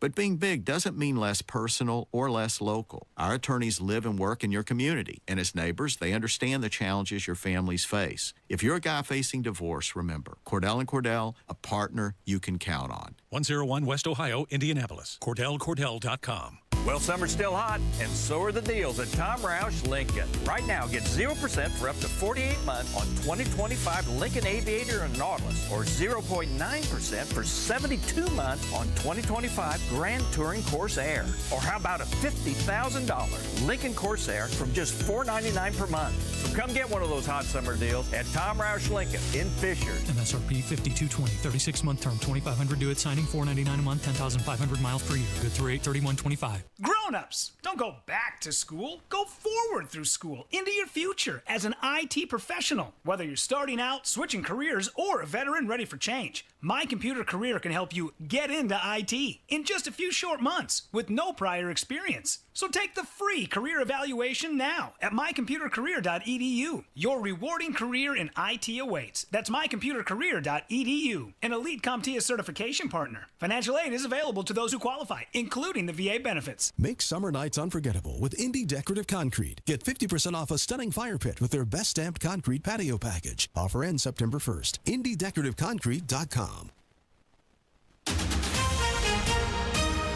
On the level, on the go. 93 WIBC Indianapolis. Coming up. Been a lot of negotiation between Google and AES, Google and Citizens Water. Imperative that we train and prepare the next generation. We are going to be slightly warmer. It was a fun night.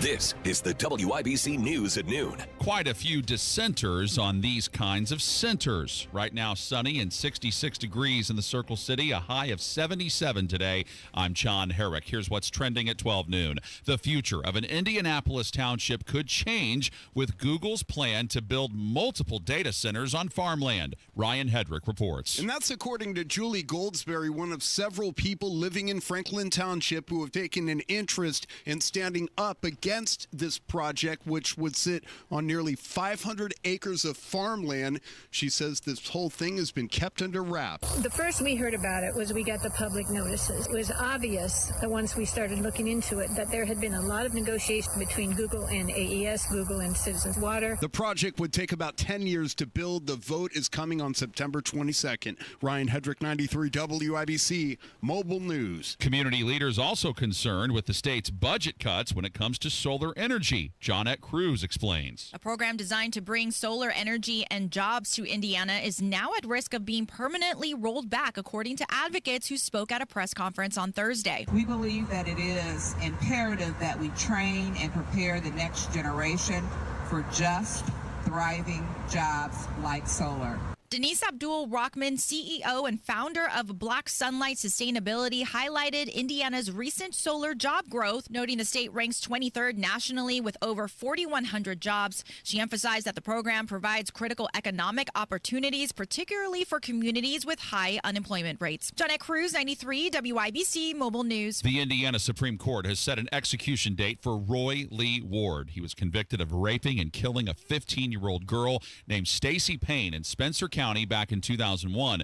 Investigators say Ward tricked his way into Payne's home by pretending to search for a lost dog before attacking her. He was sentenced to death in 2002. He pled guilty again in 2007, and after decades of appeals, the court has now scheduled his execution for October 10th at Indiana State Prison in Michigan City. A state senator from northern Indiana is entering a plea deal. Jarrett Lewis reports. Republican Senator Mike Bohachic is having his 365-day jail sentence fully suspended and instead will serve a year of informal probation for a DUI back in January. A LaPorte County judge also issued a 20-day license suspension for Bohachic, who was pulled over initially for speeding in Michiana Shores. Police ended up testing his blood alcohol content, which came back 3 times higher than the legal limit. Bohachic agreed to a charge of operating a vehicle with an alcohol concentration equivalent of 0.15 or more. As part of the plea agreement, charges of operating a vehicle while intoxicated and while in a manner that endangered a person were both dropped. Jarrett Lewis, 93 WIBC Mobile News. As for what lies ahead for your weather across Indiana this Labor Day weekend. We are going to be slightly warmer, so it's not going to be in the low 70s. It'll be more in the upper 70s, but it's still going to feel great outside with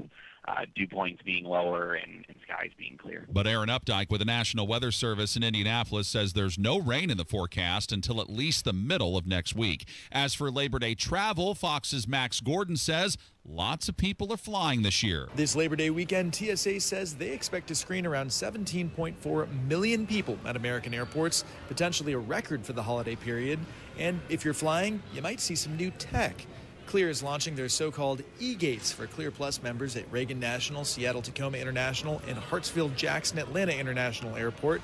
Instead of using TSA officers to verify identities, the e-gates scan your face and open up once they confirm you're the person matching your ticket. There are also some changes going through security. TSA no longer requires travelers to take off their shoes. Additionally, TSA is rolling out family lanes at some airports across the country to help relieve congestion. At Reagan National Airport, Max Gordon, Fox Business. If you're concerned about your kids at school, you're not alone. The latest Gallup poll shows roughly 4 in 10 U.S. parents are concerned about their students' safety at school. The survey was conducted before Wednesday's shooting at a Minneapolis Catholic school that killed 2 students and injured 18 others. Those worries have not been this high since March of 2001. The city of New Orleans is honoring those who died in Hurricane Katrina, which hit the city 20 years ago today. Mayor Latoya Cantrell said the recovery is a testament to the human spirit. 20 years later, New Orleans is still here. New Orleans still stands. It submerged 80% of the city, which remained flooded for weeks because of a failed levee system. Around 1,400 people died in 5 states. It is the costliest storm on record. A Richmond woman started at a jail, drove to a hospital, and ended right back at the jail. Jake McDaniel has that story. Amanda Kirkendall came to staff at the Wayne County Jail after midnight on Thursday, asking for a ride to the hospital. When Richmond police and medics arrived, Kirkendall hopped into an ambulance and drove off. That's when police chased after her until they arrived at a local hospital. They say this wasn't exactly the trip Kirkendall was wanting. She was arrested, and her first hearing is set for this coming Wednesday. Jake McDaniel, 93 WIBC Mobile News. It was a night to remember on Thursday for Philadelphia Phillies slugger Kyle Schwarber. Deep to right field. He has done it. 4 home runs in a game. A 3-run home run. The call by Tom McCarthy on the Phillies TV broadcast. Schwarber became just the 21st player in MLB history to hit 4 home runs in a game. As for what he thought about it, it was a fun night, great atmosphere. Wouldn't want to do it with a better group of guys that we have here. Schwarber played at Indiana University before being drafted in 2014. Quick check on your stock markets right now. So far, the S&P 500 retreating a little bit from the record it set yesterday on this Friday, down 46 points. NASDAQ trails 265, and the Dow is down 165. I'm Sean Herrick on The Level, on the go, and on WIBC.com. This hour on 93 WIBC is powered by Pierce Jewelers, Carmel's Diamond Engagement Ring Store. The Heartland and the Crossroads of America. It's Tony Katz Today.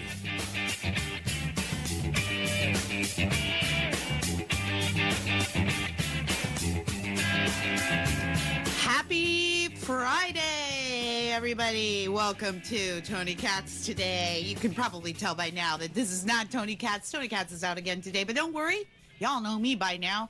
I am his faithful guest host, Kira Davis, and good friend. I've known Tony for a long time, and I am always privileged to sit on this mic and take care of his audience for a few hours while he does what he needs to do for America. You can look me up on Twitter at Real Kira Davis, or head over to Instagram at Just Kira Davis, JUST, Just Kira Davis.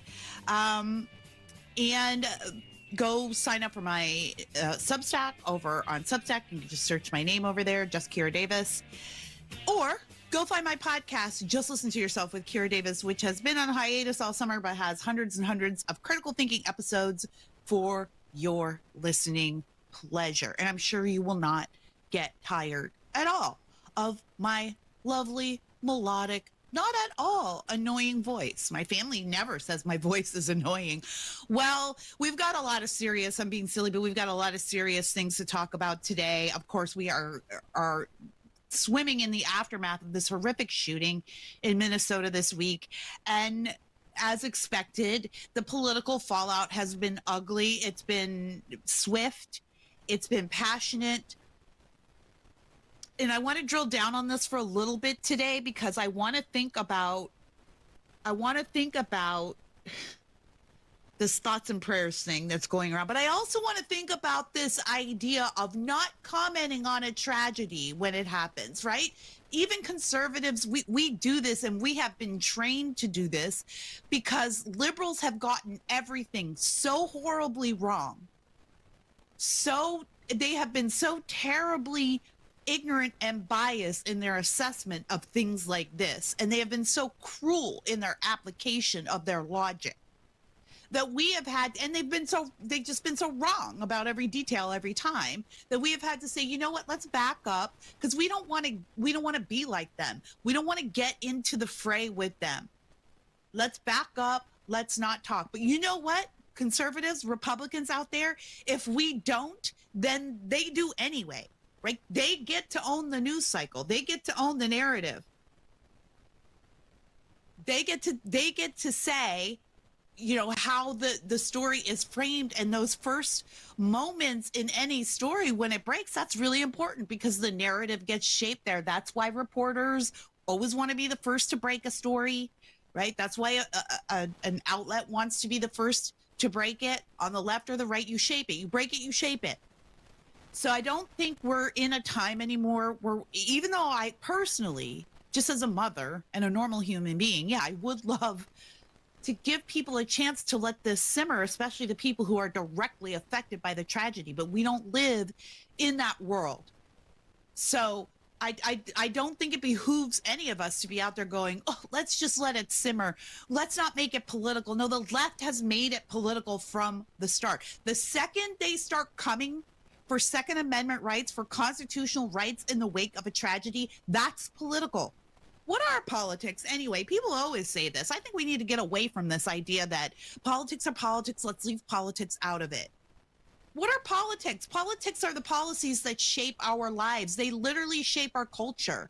Politics tells you where you can send your kid to school. Politics tells you how much money you're going to be forced to give to the government and take out of your child's mouth. Politics tell you how many businesses can be in your community, even how many churches can be in your community. That's all politics. Those are all things. And politics dictate how much money gets taxed in your retirement account, how much money the government takes for your so-called retirement account. Now politics is dictating which boys get to play on teams with our girls, and if little girls have to be subjected to male genitalia in their private spaces. All of this is politics. We are no longer in the era of politics are politics and the rest is the rest. It's even in your entertainment, right? Which we have been complaining about forever. Tony especially, I know, because we're good friends and we're both from the California area, and we both understand, you know, the massive impact entertainment has on culture. And they shove politics into that all the time. So this idea that we're not going to be political about a tragedy like this, absolutely not. I'm sorry. I'm sorry. Now, you don't have to engage in it. That's perfectly fine. That's probably better. You know, if you want to personally hold back and say, I'm not getting in this, but I don't think it's good to be scolding others for jumping in, because if we don't jump in, then the left owns the narrative. And let me tell you, let's play a clip here. Let me tell you what the narrative is for the left. It's not going to surprise you. But it'll demonstrate why, if we don't jump in, yeah, it absolutely will be purely political. It won't be even about human rights. It'll be purely political. So here is a usual suspect, David Hogg, who had his own experience with a school shooting in the Parkland shooting in Florida. His direct involvement in the tragedy of that day is up for debate. That being said, he was still a student there at the time, and the trauma is shared, and it definitely shaped his life. We know how Harvard went on to give him a full free ride for nothing at all. And then the guy we see in front of us right now is the result of that. But he joined, I think he's on CNN, talking about this shooting tragedy in Minnesota and of course blaming Trump. Go ahead and play that clip. The bottom line is this: Donald Trump has the power to do something about this. After Parkland, he repeatedly said, you guys are cowards. You're not going to do anything because you're afraid of the NRA. We need to do something about guns. That is what he said. And then he met with the NRA and did nothing. Why? Because he is a coward. And my message to Donald Trump is that you are a coward, sir. You are not going to do anything about this issue because you are terrified of the NRA, even though you have the power to save tens of thousands of lives. You were the strongest president in modern American history with a chokehold over your party and both chambers of Congress. You have the power to end this, but you are not going to because you're a damn coward. First of all, that skinny, scrawny idiot, I don't think should be talking to anybody about, you know, cowardice or bravery. I don't know what he's referring to when he said Trump told the NRA to get their act. I have no idea what that's about. But I don't know what he expects Trump to do. But this is how the Democrats, this is how they all are. What do they expect them to do? What is he asking? What he's asking is for Trump to change the Constitution. He's asking for Trump to nullify the Second Amendment. And Democrats, they'll swear to you. They will swear to you, no one wants to take your guns. No one's coming for your guns. And then they want more gun restrictions. And they say the gun restrictions doesn't mean we're coming for your guns. We're just telling you what kind you can have and how many of them that you can have. That's why the Second Amendment, it's not up for debate. It's not going away. My good friend Stacey Washington, wonderful broadcaster and commentator, did a great X post yesterday where she said, look, Democrats, the Second Amendment isn't going anywhere. It's not. The day the Second Amendment goes anywhere, the day the Second Amendment is nullified, America ceases to exist. We are no longer America, so we're not fighting anymore. Then we're not talking about what America is, because that's not America. Second Amendment is never going away. As long as there's America, there's a Second Amendment. So now what? Of course, they don't have solutions to that. They don't want solutions to that. They don't want solutions to violence. They want to disarm you. Not only, and they want to disarm you in more ways than one. We're going to talk a lot about this today. I don't have to tell you what the direct response was yesterday and in the hours following this horrible tragedy. Thoughts and prayers, thoughts and prayers. These children were literally praying. This is the memo, by the way. This is what they do, right? They don't have any original thoughts of their own. They send out the talking points, and you can tell because they all repeat it. None of them has an original thought to save their lives. So the talking point yesterday, I think originally uttered by the mayor of Minneapolis, Jacob Frey, don't send us your thoughts and prayers. These children were literally praying when they were shot. Our governor in California, Gavin Newsom, tweeted out the same thing. He's doing his best I want to be like Daddy Trump impression these days. And that was just another, thoughts and prayers. These kids were literally praying. What are you saying? What's your problem here? What exactly is your problem? I'm sorry, Democrats, and I've been on this show quite a few times in the last couple of months filling in for Tony, and every time when I'm on this show, I mostly remember my shows. I do a lot of guest hosting around the radio universe, but every time I'm on this show, I'm pretty sure that we talk about the Democrats' problem being the message, not messaging, right? And they're so confused as to why nobody wants to vote for them, why people are just abandoning them in droves. There are 4.3 million voters in the hole since 2020 right now. They're doing terrible. Where is your God now? I don't think is a message that is going to resonate with the American people come the next election cycle. Now, I'm happy for Governor Gavin Newsom to be out there talking like this. I want him to look as stupid as possible in front of the rest of the country. My prediction is he's going to try to ride this wave all the way to the Iowa caucuses in 2028. I don't know if he'll even make it that far. Feels like something else is going to knock him out before then, because that's just the momentum we've got going on the right. Yeah, California's underwater. Yeah, we're in big trouble. Yeah, we've got a lot of problems. We're not experiencing the same golden age in California that the rest of America is experiencing. But I don't believe that's because we're not going to. I believe it's because we're about 1 to 2 years behind the cultural cycle of America.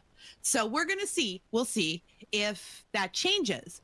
But this whole debacle over the shooting is it's another sign, right, that not only do they just not get it, it's the message. They can play all these tricks. I know some of y'all out there get a little nervous when it seems like, is it working? Seems like Gavin Newsom is getting a lot of likes on social media. You can buy those, by the way. I'm almost 100% convinced he is.